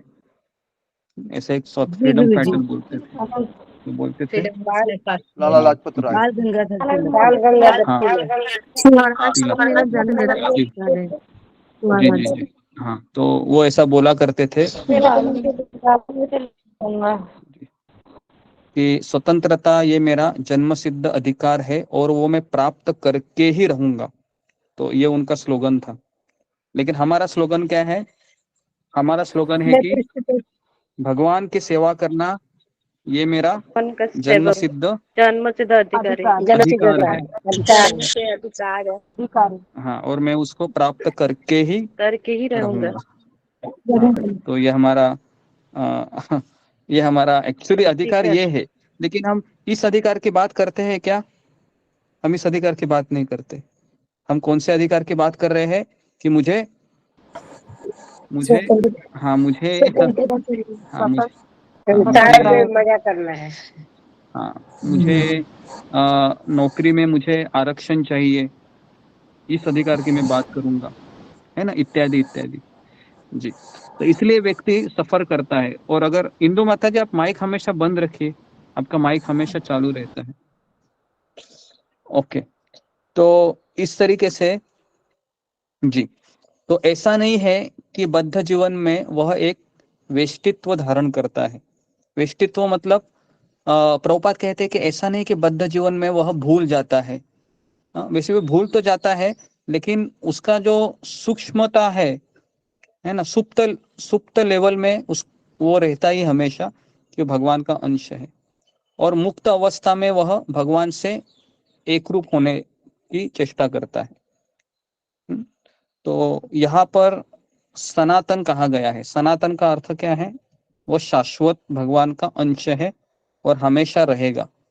ओके, लेकिन अभी समस्या क्या है कि 3 गुणों के प्रभाव से मैं अपने आप को क्या समझती हूँ कि मैं एक स्त्री हूँ, है ना, मैं एक स्त्री हूँ। और एक पुरुष क्या समझता है? मैं एक पुरुष हूँ, मैं एक पति हूँ, कहती मैं पत्नी हूँ। ये 3 गुणों के कारण समझते हैं। कोई बात नहीं, ये समझना चाहिए। ऐसा नहीं है कि हमें नहीं समझना चाहिए, लेकिन साथ साथ हमको ये भी समझना चाहिए कि ये मेरी टेम्पररी आइडेंटिटी है, ये मेरी क्षणिक पहचान है। मेरी सही पहचान क्या है? कि मैं भगवान का सेवक हूँ, है ना। लेकिन अभी हम क्या समझते हैं? हमारी क्षणिक पहचान कौन सी है? कि मैं भगवान का सेवक हूँ। और मेरी मूल पहचान क्या है? कि मैं किसी की पत्नी हूँ या मैं किसी का पति हूँ। बराबर, हम इस तरह से सोचते हैं ना। कितने लोग इसको अग्री करेंगे कि हम इतने लेक्चर होने के बाद भी गुरु जी ऐसा ही हम समझते हैं कि हमारी मूल पहचान है कि हम किसी के जिम्मेदारी को उठाए हैं, और हमारा सेकेंडरी है कि मैं भगवान का अंश हूँ। इसी के अनुसार हमारी जिंदगी चल रही है। देखोगे आप, है ना, आप देखो इसको। भले ही ये जो चीज अभी मैंने बताई ही, ये आपने भी सोची होगी, लेकिन हम उसको ढाल ही नहीं पा रहे हैं, है ना। हम उसको ढाल ही नहीं पा रहे हैं, है ना। कम से कम 31 लोग हैं। तो हम प्राइमरी जो हमारी अंडरस्टैंडिंग है, जो प्राइमरी हमारा स्वभाव है, उसको हम सेकेंडरी किए हैं। और जो सेकेंडरी जो हमारी क्षणिक पहचान है, उसको हम क्या किए हैं? प्राइमरी पहचान बनाए, मूल पहचान बनाए। ओके, तो यहाँ पर हमको बहुत काम करना होगा, क्योंकि जब तक ये चीज हमारी रिपेयर नहीं होगी ना, ये थॉट, तब तक हम हमेशा दुखी रहेंगे। ऐसा नहीं कि वो अभी पूरा राष्ट्र दुखी है, तो हमारे जीवन में भी ऐसे ही होता है ना। अभी मुझे बताओ कि यहाँ पर बहुत सारे लेडीज है। अगर मान लो आपके बच्चे को कोई पड़ोसी का बच्चा मारता है, तो आपको दुख लगेगा क्या? नहीं, बताओ। लगेगा। लगेगा गुरुजी। लगेगा ना? लगेगा दुख बहुत। लगेगा। क्यों लगेगा? क्योंकि ये मेरा बेटा है, मेरे बेटे को मारने की इसकी हिम्मत कैसे हुई, है ना। इसको पता नहीं मेरा बेटा है, बराबर है। लेकिन आध्यात्मिक दृष्टिकोण से अगर हम देखेंगे, तो पड़ोसी का बेटा भी किसका है? वो भी कृष्ण का बेटा है। भगवान कृष्ण बेटा भगवान जी। तो यही बात हम समझते नहीं है कई बार कि मेरा बेटा भी कृष्ण का अंश है, पड़ोसी का बेटा भी कृष्ण का अंश है। तो ऐसा नहीं कि जो मणिपुर में हुआ है ये हमारे घर में भी होता रहता है कभी कभी, और हम भी उसी के अनुसार रिएक्ट करते हैं। बराबर है? कितने लोग इसको अग्री करेंगे? बताइए, फिंगर को रेज कीजिए कि जो अभी हो रहा है राष्ट्र में, ये हमारे में छोटे लेवल में होता है, और हम भी ऐसा ही करते हैं कि ये मेरा है ना, मेरे बेटे को इसने मारा है ना, मैं अभी नेक्स्ट टाइम इसको बराबर सबक सिखाऊंगी, आने दो मेरे घर में, कभी टीवी देखने आएगा तो मैं बराबर करती हूँ। तो इस तरीके से हमारे साथ ये हो जाता है। तो इसके लिए ये जो अंडरस्टैंडिंग है ना, यहाँ पर काम करना बहुत जरूरी है कि मेरे जो प्राइमरी सोच है। ओके जी। तो वेद वचन के अनुसार भगवान अपने आप को असंख्य रूपों में प्रकट करते हैं, और कुछ विष्णु तत्व कहलाते हैं और कुछ जीव कहलाते हैं। ओके तो इस तरीके से मैंने इसमें जो चीजें बतानी थी मुझे मैंने बता दी है कि मूल कारण यही है कलह का कि मैं अपने आप को, जो मेरी जो पहचान है, सही पहचान, ममय वांश जीवलोके जीवभूत सनातन मन षष्टानि इंद्रियानि प्रकृतिस्थानि कर्षति। उसके बाद दूसरे अध्याय में भगवान कहते हैं कि न जायते म्रियते वा कदाचिन नायम भूत्वा भविता वा न भूया अजो नित्य शाश्वतो ये पुरानो न हन्यते हन्यमाने शरीरे। तो भगवान कहते हैं कि आत्मा के लिए ना जन्म है ना आत्मा के लिए मृत्यु है ना। ये अगर किसी को पता चलेगा ना तो कभी दंगा नहीं करेगा, वो माला लेके बैठ जाएगा वो। लेकिन प्रॉब्लम क्या है कि हमारा जो एजुकेशन है ना, उसी में बहुत बड़ा प्रॉब्लम है। हमारा एजुकेशन सिस्टम ही ऐसा है ना कि हमको ये बताते हैं हमारे एजुकेशन सिस्टम कि तुम शरीरी हो, है ना, तुम एक नौकर बनने के लिए ही यहाँ पर आए हो। तो इस तरीके से हमारी एजुकेशन सिस्टम है। तो हमारा जो मूल प्रॉब्लम है कि इतने दंगे भी हो रहे हैं, तो उसका मूल प्रॉब्लम हमारी एजुकेशन सिस्टम है, जहाँ पर हमको ये गीता का ज्ञान नहीं दिया जाता है ना। अगर हमारा एजुकेशन सिस्टम जब ठीक हो गए तो बड़े होने के बाद भी वो संघर्ष नहीं करेंगे, क्योंकि उनको पता है कि मैं आत्मा हूँ, मैं यहाँ पर 3 गुणों से बंधा हुआ हूँ और मुझे यहाँ से निकलना है। तो मैं क्यों आरक्षण के लिए झगड़ू? जो भी मेरे खाते में आया है ये मेरे कर्म के अनुसार मुझे मिला है ना। ठीक है, जो भी हालत है मैं थोड़ा तपस्या कर लूंगा और थोड़ा सा ऊपर नीचे मैं झेल लूंगा शुद्धिकरण के बहाने, और फिर मैं यहाँ से निकल जाऊंगा। इस तरह से वो सोचेगा। लेकिन जिसको ये ज्ञान नहीं है वो क्या करेगा? वो सोचेगा कि ये क्रिश्चियन लोग हैं, मैं इसका घर जलाऊंगा, अभी इसके बहू बेटियों की इज्जत लूट लूंगा। तो इस तरह से वो सोचते हैं फिर, है ना। तो ये सब प्रॉब्लम एजुकेशन का ही है। अगर एजुकेशन सिस्टम ठीक हो तो फिर ये सारी चीजें, इसके लिए हमको प्रचार करना बहुत जरूरी है। समझ में आ रहा है ना? प्रचार करना क्यों जरूरी है? क्योंकि प्रचार कार्य से ही ये सारे सिस्टम ठीक होता है। शिल प्रभुपाद का हम बहुत आभार व्यक्त करते हैं जब हम इस तरीके से जातीय दंगे देखते हैं कि एटलीस्ट हम उसका शिकार तो नहीं होते हैं, है ना। नहीं तो हम भी उन्हीं की तरह ऐसे आग हाथ में मशाले लेके, है ना, उन्हीं के पीछे हो लेते थे। क्योंकि कलयुग में देखा जाता है कि मेजोरिटी लोग यही कर रहे हैं ना। अभी आप देखोगे 99% जो समाज है कलयुग में, वो अज्ञान का ही ये अज्ञान को ही बढ़ावा दे रहे हैं, है ना। तो इसलिए ये शिला प्रभुपाद जी ने ये जो एजुकेशन दिया है हमें भगवत गीता के माध्यम से, तो इसके लिए हम उनको कोटि कोटि धन्यवाद देते हैं कि प्रभुपाद जी, अगर आपने इतने अच्छे अच्छे तात्पर्य नहीं लिखते थे तो शायद हम भी आज, है ना, बस वही का शिकार होते थे और वही बातें करते थे कि ये देखो क्या हो रहा है हमारे साथ, और फिर हम भी हमारे खून को गर्म करते थे, बराबर के नहीं, और हम भी वहां पर जाते थे खून गर्म करके। तो इस तरीके से ये थोड़ा सा मैंने प्रकाश इसमें डाला। ठीक है, तो आज हमने इसमें सॉल्यूशन अगर हम देखेंगे इसमें, तो पहला सॉल्यूशन हम इसको इस तरीके से देखेंगे कि कृष्ण कहते हैं कि हर एक जीवात्मा उन्हीं का अंश है। तो ये पहला इसमें जो है ना, जो जैसे अभी जब जब दंगे होते हैं तो हमें ये सोचना चाहिए कि मैं कौन हूँ। क्या मैं भारतीय हूँ? क्या मैं मुसलमान हूँ? क्या मैं बिहारी हूँ? क्या मैं उड़िया हूँ? है ना। तो ये हमको पहले सोचना चाहिए कि मैं ना उड़िया हूँ, ना मैं बंगाली हूँ, ना मैं मणिपुरी हूँ, मैं तो भगवान का अंश हूँ, भगवान का सेवक हूँ। ये पहला आइडेंटिटी। दूसरा है कि हमारी जो मूल पहचान है उसको महत्व न देकर हम क्या करते हैं, हमारी जो सेकेंडरी पहचान है, जो टेम्पररी क्षणिक पहचान, उसको बढ़ावा हम ज्यादा देते हैं। तो ये दूसरा कारण है ना, एक भक्त के लिए बता रहा हूँ। और तीसरा कारण है कि हम सबके माता पिता है वह एक ही है ना, कृष्ण ही है। हमारे सबके माता पिता एक है।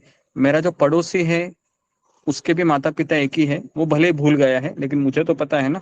या मेरी जो सास है, या मेरी जो जेठानी है, एटसेट्रा एटसेट्रा, मेरा कंपनी का बॉस है जो मुझे परेशान करते रहता है, ये भी कृष्ण का ही अंश है ना, ये भी उसके भी पिता कृष्ण ही है।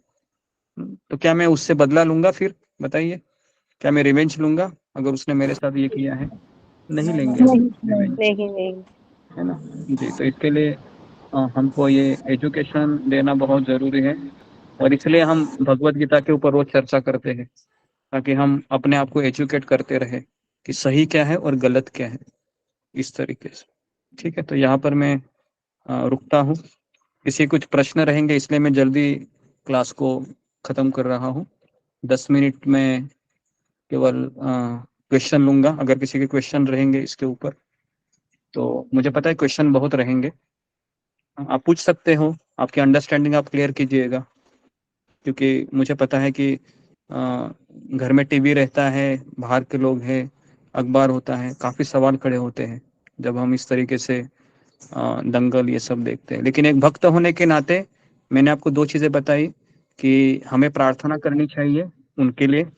ऐसा नहीं कि वो उनके कर्म थे, ये गलत है ना। हमें संवेदनशील होना चाहिए उनके प्रति। और दूसरा है कि हमें उनके लिए माला भी करनी चाहिए जब जब ऐसे इंसिडेंट होते हैं। तो एक वैष्णव होता है वह पर दुख दुखी होता है। आपने एक भजन भी सुना होगा कि वैष्णव जन तो तेने कहिए, जो पीड़ पराये जाने रे। सुना है ना आपने भजन? ये सुना है कि नहीं? सुना तो होगा एटलीस्ट आपने। गुरुजी गांधी जी गांधी जी जी, गांधी जी का नहीं है वो, महात्मा किसका गांधी भजन गाते है? थे। गांधी जी गाते थे गुरुजी वो नहीं गीत। गाते, गांधी लेकिन जी लिखा गाते थे। किसने था वो मुझे लगता है कि किसी दूसरे ने लिखा होगा। ठीक है, जो भी है, ओके। ये शायद नरसिंह नरसिंह प्रभु जी ने लिखा है। हाँ, क्योंकि उन्होंने नहीं लिखा नरसिंह होगा। भगत नरसिंह भगत ने लिखा। नरसिंह मेहता, नरसिंह उन्होंने मेहता। लिखा हाँ है, जी, नरसिंह मेहता। नरसिंह मेहता नाम। हाँ, क्योंकि क्योंकि जो वैष्णव नहीं है वो ये भजन लिख ही नहीं सकता। मैं वही तो बोल रहा हूँ, महात्मा गांधी ने नहीं लिखा होगा, क्योंकि इतना दावा तो मैं कर सकता हूँ। ओके जी, ओके। तो हम क्वेश्चन लेते हैं। प्रियंका सहगल माता जी। हरे कृष्णा गुरुजी, दंडवत प्रणाम। गुरुजी, जो कृष्णमोहन प्रभु जी ने अभी में लाइन आती है, दोनों ही अवस्थाओं में वह भगवान के समान ही सनातन होता है। मुक्त अवस्था में वह इस भौतिक अवस्था से मुक्त होता है और भगवान की दिव्य सेवा में निरंतर रहता है। गुरुजी, मुक्त अवस्था क्या होती है? मुक्त अवस्था मतलब 3 गुणों के ऊपर चले जाकर अपना जो शरीर है सच्चिद आनंदमय उसको प्राप्त करना। अभी हमारा शरीर कैसा है देखो ना, जड़ शरीर है, बूढ़ा हो रहा है ना। थोड़े समय में अगर आप देखोगे तो आप जब आपकी शादी के एल्बम देखोगी तो आप अपने आप को खूबसूरत देखोगी, बराबर है। लेकिन जैसे ही अभी आप देख रही हो कि मेरा शरीर है 40+ हो गया है, तो शरीर पे झुर्रियां आ गई है ना। तो ये हमारा वास्तविक शरीर नहीं है। तो हमारा शरीर वो सच्चिद आनंदमय है। तो मुक्त अवस्था में हमको वो शरीर प्राप्त होता है जिसमें ना बीमारी होती है, ना बास आता है, ना 1 नंबर आता है, ना 2 नंबर आता है। समझ में आ रहा है? तो वो ऐसा शरीर है। ओके, गुरुजी, एक प्रश्न और है। हाँ पूछो, जल्दी जल्दी पूछो। गुरुजी, एक क्वेश्चन और है। आपने ये बताया कि हमें सहन शक्ति, मतलब जैसे हमें ऐसा नहीं समझना चाहिए और ये नहीं समझना चाहिए कि मतलब मैं पत्नी हूँ या एक बच्चे की माँ हूँ, ऐसा नहीं समझना चाहिए गुरुजी। लेकिन एक आपने चीज याद हिंदी रखिए जी, एक चीज याद रखिए। अभी ये जो प्रियंका सहगल माता जी बोल रही है कि हमको समझना चाहिए, ये हमारी आइडेंटिटी है, क्योंकि अभी भी हम इस शरीर में है, तो हम हमारी जिम्मेदारी से हम पीछे नहीं हट सकते। लेकिन प्रॉब्लम क्या है कि हम उसी को हम ज्यादा प्राइमरी गोल समझ रहे हैं। बराबर है, मैं किसी की जी पत्नी, हमको पत्नी हो तो हमको हमारी जिम्मेदारी निभानी चाहिए। तुम ऐसा नहीं फिर बोल सकते हो ना कि मैंने आज गुरुजी के प्रवचन में सुना है कि मैं पत्नी नहीं हूँ, मैं आत्मा हूँ, तो मैं आज से खाना नहीं बनाऊंगी। ऐसा नहीं है, समझ में आ रहा है ना? जी जी हाँ, गुरु जी जी। तो हाँ, तो गुरु जी इसके मैं लिए ये कह रही हूँ कि हम्म, जैसे कि आपने कहा कि कृष्ण के अंश हैं और हमें समझना चाहिए ये चीज गुरु जी, लेकिन अपनी इंद्रियों को तो वश में करना बहुत बहुत मुश्किल है गुरु जी। तो फिर ध्यान शक्ति को कैसे बढ़ा सकते हैं हम? नहीं मुश्किल है, लेकिन हमको प्रयास करते रहना चाहिए। समझ में आया ना? जी कृष्ण हमारा प्रयास देखते हैं। कृष्ण ये जी नहीं गुरु देखते हैं कि आप ये सहनशीलता को प्राप्त किए हैं या नहीं, वो नहीं चेक करते। कृष्ण चेक करते हैं कि ये प्रयास कर रही है कि नहीं, या गिरने के बाद छोड़ ही देती है। तो कृष्ण को ऐसे लोग बिल्कुल पसंद नहीं होते हैं जो गिरने के बाद छोड़ देते हैं। कृष्ण को ऐसे लोग पसंद है जो जो गिरने के बाद क्या करते हैं, वापस प्रयास कोशिश वापस करते हैं। खड़े होने का प्रयास करते हैं। कोशिश ओके जी, जी गुरु जी। नेक्स्ट मंजू सिंह हरे माता जी। कृष्णा गुरु जी, दंडवत प्रणाम। हरे कृष्णा गुरुजी, दंडवत प्रणाम। गुरुजी, जैसे आपने कहा कि हम सबको यही देखना चाहिए कि अगर सामने वाला अगर हमें किसी तरह से परेशान कर रहा है तो वो भी कृष्ण का अंश है। और आपने ये कहा कि हमें हमारे भीतर रिवेंज की भावना नहीं होनी चाहिए, पर ये कि अभी हम भक्ति में उतने सुदृढ़ नहीं है, तो हमें जब क्रोध आता है तो हमारे मन से ये निकल ही जाता है कि अगर हमें परेशान कर रहे हो तो तुम भी ऐसे ही परेशान हो। तो मतलब यहाँ पे एक ये चीज मन में आती है कि मतलब रिवेंज नहीं लेना चाहिए, लेकिन भगवान ने तो महाभारत के युद्ध में धर्म का पालन करने के लिए कहा था, तो क्या हमें अपने लिए बिल्कुल भी कोई स्टैंड नहीं लेना चाहिए? हमें अपनी सुरक्षा के लिए भी कोई स्टैंड नहीं लेना चाहिए? नहीं, जैसा कि मान लो अगर आपको कोई मार रहा है तो आपको स्टैंड लेना चाहिए, आपने अपनी रक्षा करनी चाहिए, है ना? लेकिन परिवार का कोई व्यक्ति है, हमें रोज रोज रोज रोज, है ना, इस तरीके से कर रहा है ना, तो मेंटली मतलब शाब्दिक टॉर्चर अगर कर रहा है तो उसको हमको सहन करना चाहिए, है ना? अगर आपको फिजिकली अगर आपको अब्यूज कर रहा है, मार रहा है, पीट रहा है, तो उसके ऊपर आपने एक्शन लेनी चाहिए। समझ में आ रहा है? क्योंकि हालांकि उसके लिए भी जो हरिदास ठाकुर का उदाहरण अगर हम देते हैं या फिर यीशु क्रिस्त का उदाहरण देते हैं तो उन्होंने उसको भी सहन किया था, लेकिन हम सब लोग उस लेवल में नहीं है। तो एटलीस्ट हम उतना तो कर सकते हैं कि जो रोज रोज का जो वर्बल अब्यूजिंग होता है हमको परिवार में होता ही है। क्या भक्त नहीं होते तो क्या घर में कलह नहीं होता था? होता था, है ना? तो भक्त होने से ही नहीं हो रहा है, इतना याद रखिए। भक्त होने से घर में कलह नहीं हो रहा है, ये तो वो बहाना दे रहे कि तुम अभी भक्त बन गई है या बन गया है, तो इसके लिए अभी तुम मेरा सुनता नहीं है, मेरी सुनती नहीं, इस तरीके इसके ऊपर इस तरह से होता है। लेकिन ये वास्तविक कारण नहीं है। वास्तविक कारण ये है कि ना तुम भगत हो ना मैं भगत हूँ, तो इसके लिए हम दोनों अपने अभिलाषाओं के लिए जी रहे हैं। तो ये वास्तविक झगड़े का कारण है। ठीक है, तो इसके लिए हमें उतना स्टैंड तो लेना चाहिए जितना हम अपने आप की रक्षा कर सके। ओके, नेक्स्ट अशोक चावला प्रभु। चलो प्रणाम गुरु जी। मेरा प्रश्न तो मंजू माता जी ने बोल दिया कि जब हम सब शाश्वत अंश हैं भगवान जी के, सारे असुर भी शाश्वत अंश हैं, दुर्योधन भी शाश्वत अंश था, तो उसने द्रौपदी के साथ ऐसा किया तो भगवान ने उनको सजा दिलवाई अर्जुन के द्वारा, युद्ध के द्वारा। तो भगवान जी ने अपनी सजा दिलवाई ना, अगर उन्होंने ऐसा किया तो भगवान को सहन नहीं हुआ, तो उन्होंने फिर शाश्वत अंश को ही सजा दिलवाई ना फिर। नहीं, शाश्वत अंश मतलब आप समझ नहीं रहे होगे। मान लो किसी भारतीय नागरिक ने कुछ, मान लो किसी का खून किया और उसको जेल में हो गई, तो उसका वो सजा है, वो उसको मिला है ना, बाद में वो रिहा हो जाएगा ना सजा काटने के बाद। तो इस संसार में असुर है, ये परमानेंटली असुर नहीं बनते हैं, है ना? जैसे वो असुर के बाद फिर वह किसी भक्त का संग मिल गया असुर को, अभी हम भी तो असुरी थे, ठीक है नहीं? हमको किसी भक्त का संग मिल गया और इसके लिए अभी हम ये सत्संग में आए हैं। बराबर है ना? हम थोड़ी माँ के पेट में एकदम एकदम साधु की तरह जन्म लिए हैं, नहीं ना? हम भी तो ऐसे ही जन्म लिए हैं, है ना? तो इसके लिए असुर ये कोई परमानेंट पोजीशन नहीं है। समझ में आ रहा है ना? असुर या भक्त, भक्त भी अभक्त हो सकता है। समझ में आ रहा है ना? अगर उसने सत्संग छोड़ दिया तो वो भी नॉर्मल व्यक्ति की तरह जिएगा, है ना? तो इसके लिए जब तक हम हमारी साधना को करते रहेंगे तब तक हम भक्त कहलाएंगे। जिस दिन हमने माला छोड़ दिया करना, फिर हम भक्त रहेंगे क्या? फिर हम भक्त नहीं रहेंगे। ओके, तो कोई तिलक लगाने से और कंठे माला धारण करने से भक्त नहीं होता है, इतना याद रखिए। ये तो हमारे एक आभूषण है ना। कोई आभूषण पहनने से कोई स्त्री वगैरह ऐसा नहीं होती है ना। स्त्री ये किससे पहचानी जाती है? कैरेक्टर से, बराबर ना? हाँ जी, ओके नेक्स्ट। बात तो वही है ना गुरु जी हाँ, कि अधर्म तो भगवान भी बर्दाश्त नहीं करते, अत्याचार अधर्म। देखिए, इस संसार में धर्म और अधर्म हमेशा बना रहेगा, क्योंकि ये भौतिक जगत ऐसे ही लोगों से भरा हुआ है जो अपनी महत्वाकांक्षाओं को पूरा करने के लिए आए हैं, है ना।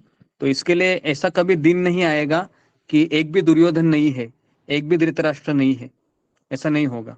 थोड़े बहुत तो दुर्योधन रहेंगे ही इस संसार में, है ना। तो इसके लिए हमको यहाँ से निकल जाने में ही भलाई है।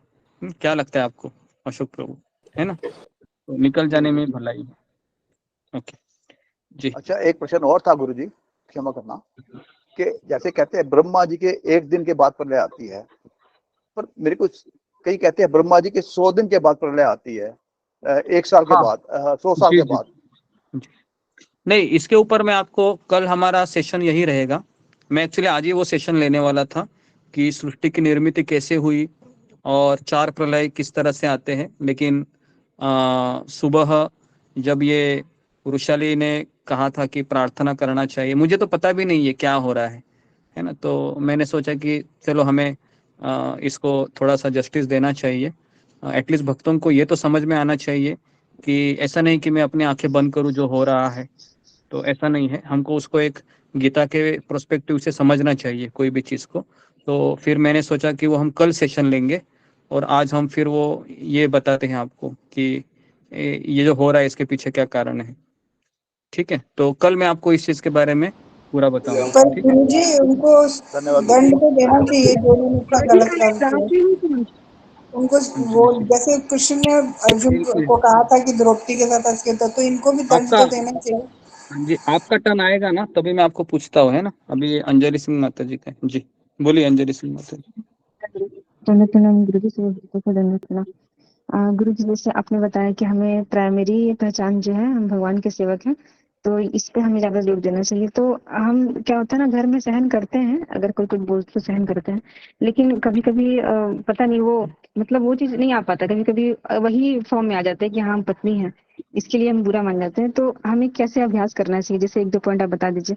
जैसे एक पॉइंट आप बताए थे पहले कि हमें जब मिरर देखते हैं, जब आईना आईना के पास आते हैं, तो हमें खुद से खुद को जब देखते हैं तो यही सोचना चाहिए कि हम भगवान के अंश हैं और हम पत्नी नहीं है। तो क्या इसमें और भी कोई पॉइंट ऐड करना है, जैसे कि हम अभ्यास कर सकें कि तो हम भगवान इसमें के ऐसा सेवक कुछ हैं? ये नहीं हम है, भूल ये जाते हैं। अभ्यास कर। जी मुझे समझ में आया तुम क्या बताना चाह रहे हो। ये एक्चुअली अभ्यास करना है हमें, अभ्यास से ही होगा ये, है ना। तुरंत नहीं होगा, ये सारी चीजें अभ्यास करने से होगा। ठीक है, तो उसके लिए मुझे ऐसा लगता है कि वो हमारे अभ्यास या हमारी साधना से ही होगा। क्योंकि अगर हम अपने आप को बदलना भी चाहेंगे तो भी उसके लिए सुबह की साधना बहुत ज़रूरी है, क्योंकि इतना आसान नहीं है कि हमें कुछ कुछ चीज़ें समझ में आना कि ये गलत है, मैं यहाँ पर रॉन्ग। तो अब से ये चीज़ें हो सकती है, क्या पता। धन्यवाद गुरुजी, धन्यवाद प्रणाम।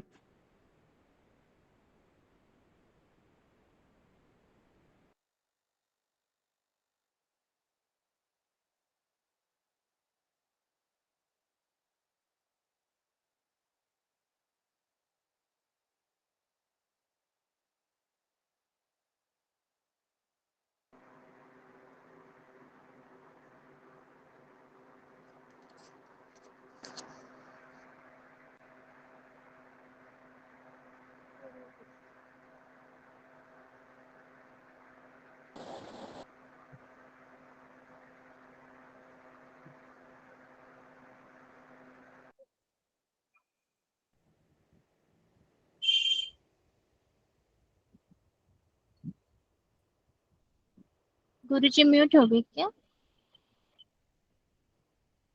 माता जी नेटवर्क की वजह से गुरु जी बैठ आवाज नहीं आ रही गुरुजी की। गुरुजी आवाज नहीं आ रही है। माता जी नेटवर्क की वजह से गुरुजी हो लॉस्ट हो सकता गए है हैं। उनका फोन आया हो। गुरुजी बाल देख दीजिए मुहर्रम का दान।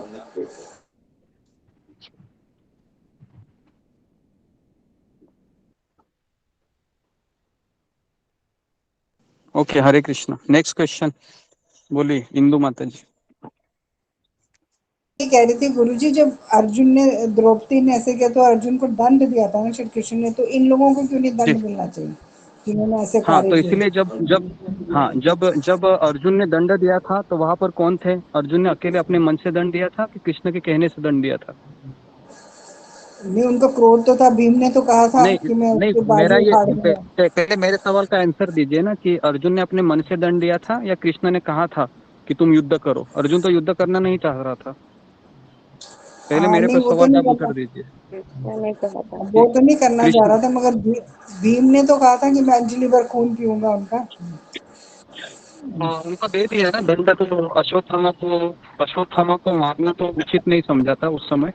तो भगवान ने कहा कि अश्वत्थामा की मणि को निकालो, तो इनको तो दंड मिलेगा ही ना। अब देखो, जिस समय ये चीज हुआ था तो वहां पर थे युधिष्ठिर महाराज, है ना। तो उस समय के जो राजा थे वो राजर्षि थे, उनको धर्म का ज्ञान था। अभी यहाँ पर जो आप बोल रही है ना, यहाँ पर जो सत्ता पर बैठे हैं वही लोगों को राष्ट्र का खून पिया ही ना था। किस चीज पे आ रही है कि जो कॉमन लोग चर्चा कर रहे हैं अभी, समझ में आ रहा है क्या? उसी के लिए तो मैंने इतना बड़ा लेक्चर दिया कि हम उसका शिकार न बने। अभी वो करना चाहिए, वो आपके हाथ में है क्या इंदु माता जी, कि उसको सजा मिलनी चाहिए? बताओ। अभी आप कर सकते हो, नरेंद्र मोदी के पास जा सकती हो कि मैं चले जाती हूँ करके? हाँ? तो ये हमारे हाथ में है नहीं फिलहाल, है ना। तो जो भी है, तो हमें उनके लिए प्रार्थना करनी चाहिए, वो सबसे अच्छा है ना। क्योंकि प्रार्थना करने से क्या होगा, उनको एक अच्छा योनि प्राप्त होगा, है ना, अगले जन्म में, और फिर वो भगवान के भक्त बनेंगे। और जिनको सजा मिलनी है तो उनको तो सजा यमराज के द्वारा मिलेगी ही, है ना। अगर मान लो यहाँ से वो बच गए तो भगवान के जो नियम है, प्रकृति के नियम, उसके द्वारा उनको सजा मिलेगी ही। तो उसके लिए हमें चिंता नहीं करनी चाहिए। तो इस संसार के नियंत्रक भगवान है, तो भगवान उनको जरूर सजा देंगे। ठीक है, ओके जी। रंजना सुल्तानिया, रंजना माता जी। हाँ, हरे कृष्णा गुरुदेव, आपके चरणों में दंडवत प्रणाम, सभी भक्तों को दंडवत प्रणाम। गुरुदेव, जैसे एक ये लाइन हमेशा आती है कि जैसे मन के अनुकूल हो तो हरि कृपा और मन के प्रतिकूल हो तो हरि इच्छा। तो हम इसको किस रूप में देखें? जैसे हम यदि भक्ति में खूब प्रगति करना चाहते हैं, आगे बढ़ना चाहते हैं, और यदि वो हमारे जीवन में यदि वैसा नहीं हो रहा है तो हम इसको किस रूप में देखें? पहले मतलब पहले हमें अपने आप को पहचानना चाहिए कि मैं भक्ति के कौन से स्तर पर हूँ। क्या मैं कनिष्ठ अधिकारी हूँ, क्या मैं मध्यम अधिकारी हूँ, कि क्या मेरा इतना भगवान पे अभी विश्वास है कि मैं अकेले कर सकती हूँ। ये हमें पहले अपने आप को टटोलना चाहिए कि मेरा कितना भगवान के ऊपर श्रद्धा है ना। तो उसके अनुसार ही हमको स्टेप्स लेने होंगे ना। हम हरिदास ठाकुर की तरह अगर हमको पीटेंगे और बोलेंगे और पीटो, तो ऐसा नहीं हम करेंगे, बराबर ना। तो हम तो अपने आप को बचाने का प्रयास करेंगे ना, क्योंकि हमारा वो लेवल नहीं है। तो इसके लिए हरि इच्छा और हरि कृपा से, ये परीक्षित महाराज है ना, तो ऐसे भक्त है, उनको वो हरि कृपा मान ही ले लेते हैं। तो अभी हमारी परिस्थिति ऐसी है कि हमें अपने आप का रक्षा तो करना चाहिए एटलीस्ट उन लोगों से, है ना। तो इसके लिए मुझे ऐसा लगता है कि थोड़ा हमको प्रैक्टिकल होना चाहिए, भावुकता में इतना नहीं आना चाहिए। तो इसके लिए मार्गदर्शन की बहुत आवश्यकता पड़ती है ना, जी आध्यात्मिक जीवन में। गुरुदेव। जी, नेक्स्ट अनीता यादव माता जी। हरे कृष्ण गुरु जी, दंडवत प्रणाम, सभी भक्तों को दंडवत प्रणाम। गुरु जी, मेरी 2 उलझने हैं। पहला तो ये है कि मतलब जैसे आपने बताया कि हमें शांत रहना चाहिए, तो मेरा स्वभाव शांत का ही है। मतलब मैं आगे से जाके किसी से उलझती नहीं हूँ, कुछ नहीं करती, शांत ही रहती हूँ। मतलब मैं ज़्यादा लोगों से घुलती मिलती भी नहीं हूँ। लेकिन जब कोई लोग मुझे उल्टा सीधा बोलते हैं या फिर मेरे परिवार के लिए कुछ करते हैं तो मैं आक्रामक हो जाती हूँ। मेरा स्वभाव ऐसा मतलब हो जाता है कि मुझे अचानक से गुस्सा आता है और मैं रिएक्ट भी कर जाती हूँ। मुझसे संभलता नहीं है। जी, तो ऐसी परिस्थिति में क्या किया जाए? वही चीज आती है कि हमें अभ्यास करना चाहिए इस चीज का, कि मैं अपने आप को शांत रखूं, है ना, क्योंकि आप भड़कने से किसका ब्लड प्रेशर गर्म होने वाला है, उसका या आपका? मेरा। हाँ, तुम्हारा ही होने वाला है ना। वो तो क्या है, वो भड़क जाएगा और 2-4 गाली सुनाएगा आपको, उतना ही होगा।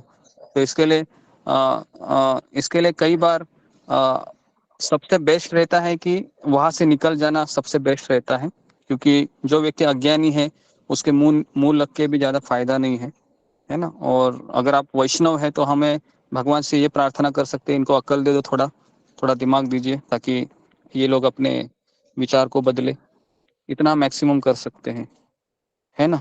लेकिन अगर हम भी उन्हीं की तरह होंगे, हम भी लड़ाई करने लगेंगे, हम भी गुस्सा होंगे, तो फिर हम में और हम क्योंकि हमसे लोग ज्यादा अपेक्षा करते हैं ना, क्योंकि हम जपा करते हैं, सुबह उठते हैं तो लोग देखते हैं कि ये गीता सुनती हैं, ये करते हैं, और ये भी तो मेरी तरह, मुझे भी गुस्सा होती है, रिएक्ट होते हैं।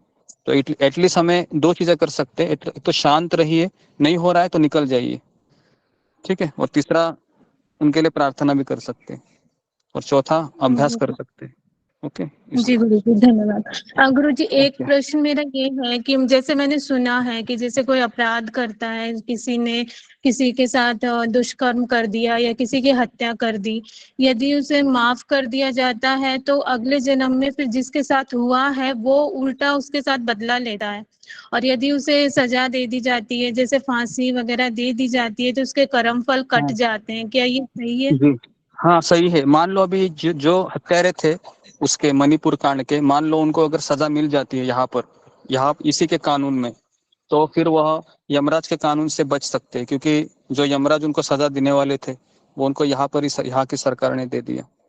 तो इससे भी फायदा होता है उस व्यक्ति को, अगर वो यहाँ पर पनिशमेंट को स्वीकार करते हैं, तो ये तो सच गुरु है। जी, अगर सजा नहीं मिलती है तो क्या ऐसा होता है कि आज जिनके साथ गलत हुआ है फिर वो नेक्स्ट जन्म में करने वाले के साथ गलत हाँ करते हैं?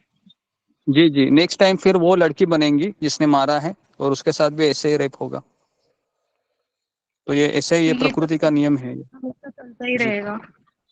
हाँ, तो ये ऐसा ही है, प्रकृति का नियम ऐसे ही है। मान लो मैं आज किसी को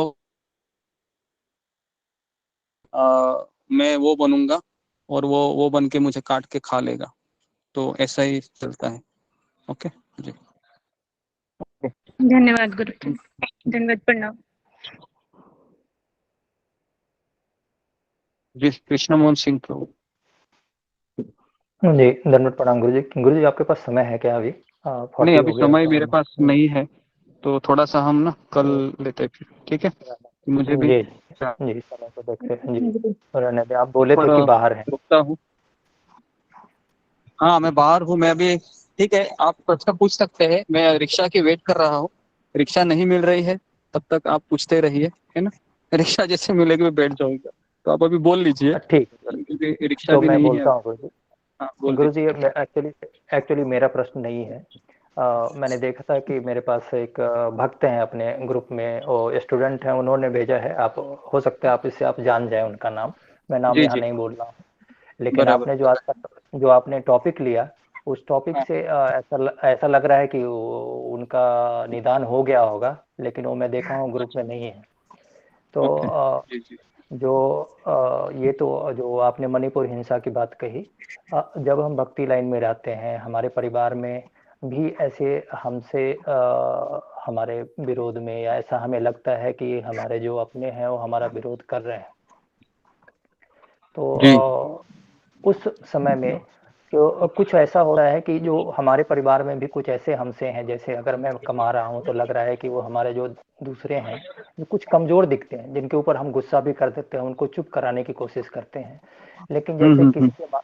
जैसे किसी के माता पिता हैं जिनको चुप नहीं करा पाते हैं, लेकिन हम्म। उनको अंदर से उनके लिए वो भला भी सोचना चाहते हैं, कि वो अज्ञानी है और उनकी भला सोचते हैं, लेकिन वो उनको कभी कभी उनके ऊपर गुस्सा भी आता है। और आज उन्होंने मैसेज किया कि अंदर से उनके मन में ऐसा महसूस हुआ कि उनको मारूं, ऐसा उनके मन में पाप मतलब बोझ हुआ कि वो मेरे भक्त, मैं अंदर से मैं भक्ति कर रहा हूँ, तो मैं उनको चाहता हूँ कि वो मतलब उनका कल्याण हो, मेरा भी कल्याण हो और हम भक्ति पथ में आगे बढ़ें। तो ऐसी भावना मन में आ रही है। तो ऐसे में क्या करना चाहिए कि कैसे हमें इससे हम बाहर निकल पाए?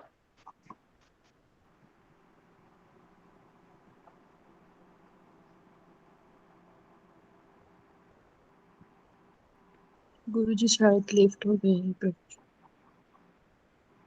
हाँ गुरुजी का वहाँ पे वो नेटवर्क का भी इशू है गुरुजी, ऑटो का वेट कर रहे हैं गुरुजी बोले थे। तो फिर गुरुजी देख लेते हैं हम लोग, 2 मिनट नहीं आएंगे तो हम लोग।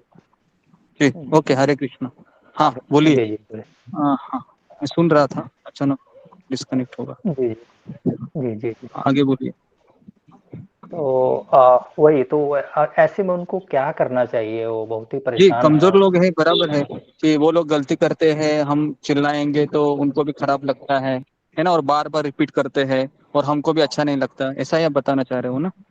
जी कि जी जी। अब हमको भी जैसे अच्छा नहीं। माता पिता ही हैं, वो सोचते हैं कि अभी ये तो स्टूडेंट है, इसको पढ़ना चाहिए। हमारे ग्रुप में बहुत सारे स्टूडेंट हैं, पढ़ना चाहिए। हाँ लेकिन अगर अगर वो 4 टाइम सत्संग करते हैं, 4 बजे से आते हैं और जी 4 बजे से उठ के माला करते हैं, तो उनके मन में ये आता है कि ये तो अपनी पढ़ाई से अलग हट रहा है, ये पढ़ाई जी करनी चाहिए, लेकिन ये नहीं कर रहा है। तो माता पिता के दृष्टिकोण से माता पिता तो अपने तरफ से चूंकि सही वो है। भक्त नहीं है हाँ अपने तो तरफ से सही है वो, क्योंकि उनको भी ले, पता है कि अभी माला झोली पकड़ेगा तो इसका करियर खराब हो जाएगा, बराबर ना? जी। और इसलिए उसके ऊपर प्रेशर डालते हैं। तो मैं ऐसा समझता हूँ कि माता पिता की भी यहाँ पे उनके अभक्त हैं, मतलब भक्ति नहीं कर रहे हैं, तो अ, उनके दृष्टिकोण से तो सही है, लेकिन एक भक्त के दृष्टिकोण से लगता है कि ये मेरे लिए बाधा हो रहा है, और फिर उनको उसके हाँ अपने माता पिता के ऊपर गुस्सा आता है अंतर्मन से। हाँ हाँ हाँ हाँ हाँ हाँ जी जी। जी तो तो इसलिए कुछ। बेसिकली उसको मार्गदर्शन करना चाहिए ना। अभी वो इसके लिए ना, हम जब भक्ति में आते हैं तो शुरुआत के तो 1-2 साल हमें मार्गदर्शन लेते रहना चाहिए, क्योंकि हम इमैच्योर होते हैं ना उस समय में। इमैच्योर मतलब समझ में आ रहा है ना? अपरिपक्व होते हैं, ना हम बैलेंस नहीं कर पाते हैं काफी चीजें, बराबर है ना? तो इसके लिए फिर हम गुस्सा होते हैं, अरे ये मुझे मनुष्य जीवन का लक्ष्य को प्राप्त करने नहीं दे रहा है, कैसा है ये तो हिरण्यकशिपु है ना? ऐसा सोचते हैं फिर, है ना? वही आप है ना, ऐसा ही सोचते हैं। और ये मेरी माँ है, वो बिल्कुल कैकेयी की जैसी है ना? भरत को जैसे अलग किया, वैसे ये मुझको अलग कर रही है मेरे राम से, मेरे कृष्ण से, है ना? तो ऐसे ही सोचते हैं। बराबर है, तो ऐसे ही सोचते हैं वो। ठीक है, तो वो वही बात है कि बेसिकली मार्गदर्शन लेना चाहिए, क्योंकि हर एक स्टूडेंट का घर का चीज अलग रहता है ना। तो इसके लिए शायद किसी के माता पिता को अच्छा भी लग रहा होगा, है ना? बराबर है ना? तो ये बेसिकली ये डिपेंड करता है ना? बेसिकली डिपेंड करता है कि कैसे उसका माहौल है। इसके लिए किसी को अगर मार्गदर्शन करना है ना, तो उसको सारी चीजें है ना, जैसे अगर आप होम्योपैथिक डॉक्टर के पास गए होंगे तो वो आपका सब पूछता है, देखा है? सारा चीज पूछता है कि आपके माता पिता को कुछ बीमारी है क्या, वहां से शुरू होती है ना? तब जाके वो मेडिसिन अच्छे से देता है। तो यहाँ पर भी ऐसे ही है। तो इसके लिए ये जो अलग अलग हो सकता है ना, कि उसका किस तरह से कंडीशन है।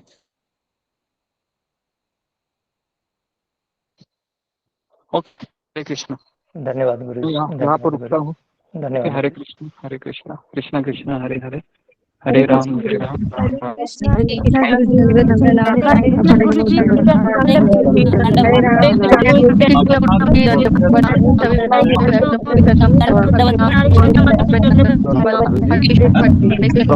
हरे हरे हरे राम आएगा यहाँ आएगा। हरे कृष्ण प्रभु जी धन्यवाद प्रणाम हरे कृष्ण माता जी हरे कृष्ण सुधा माता जी धन्यवाद प्रणाम सुधा माता जी धन्यवाद प्रणाम हरे कृष्ण हेलो प्रभु जी धन्यवाद प्रणाम हरे कृष्ण प्रभु जी धन्यवाद प्रभु जी धन्यवाद प्रणाम गोपाल दास प्रभु जी धन्यवाद माता जी को धन्यवाद प्रणाम। हरे कृष्ण माता जी धन्यवाद प्रणाम माता जी धन्यवाद प्रणाम प्रतिभा माता जी धन्यवाद अंजलि कृष्ण अंजलि माता जी धन्यवाद प्रणाम प्रतिमा माता जी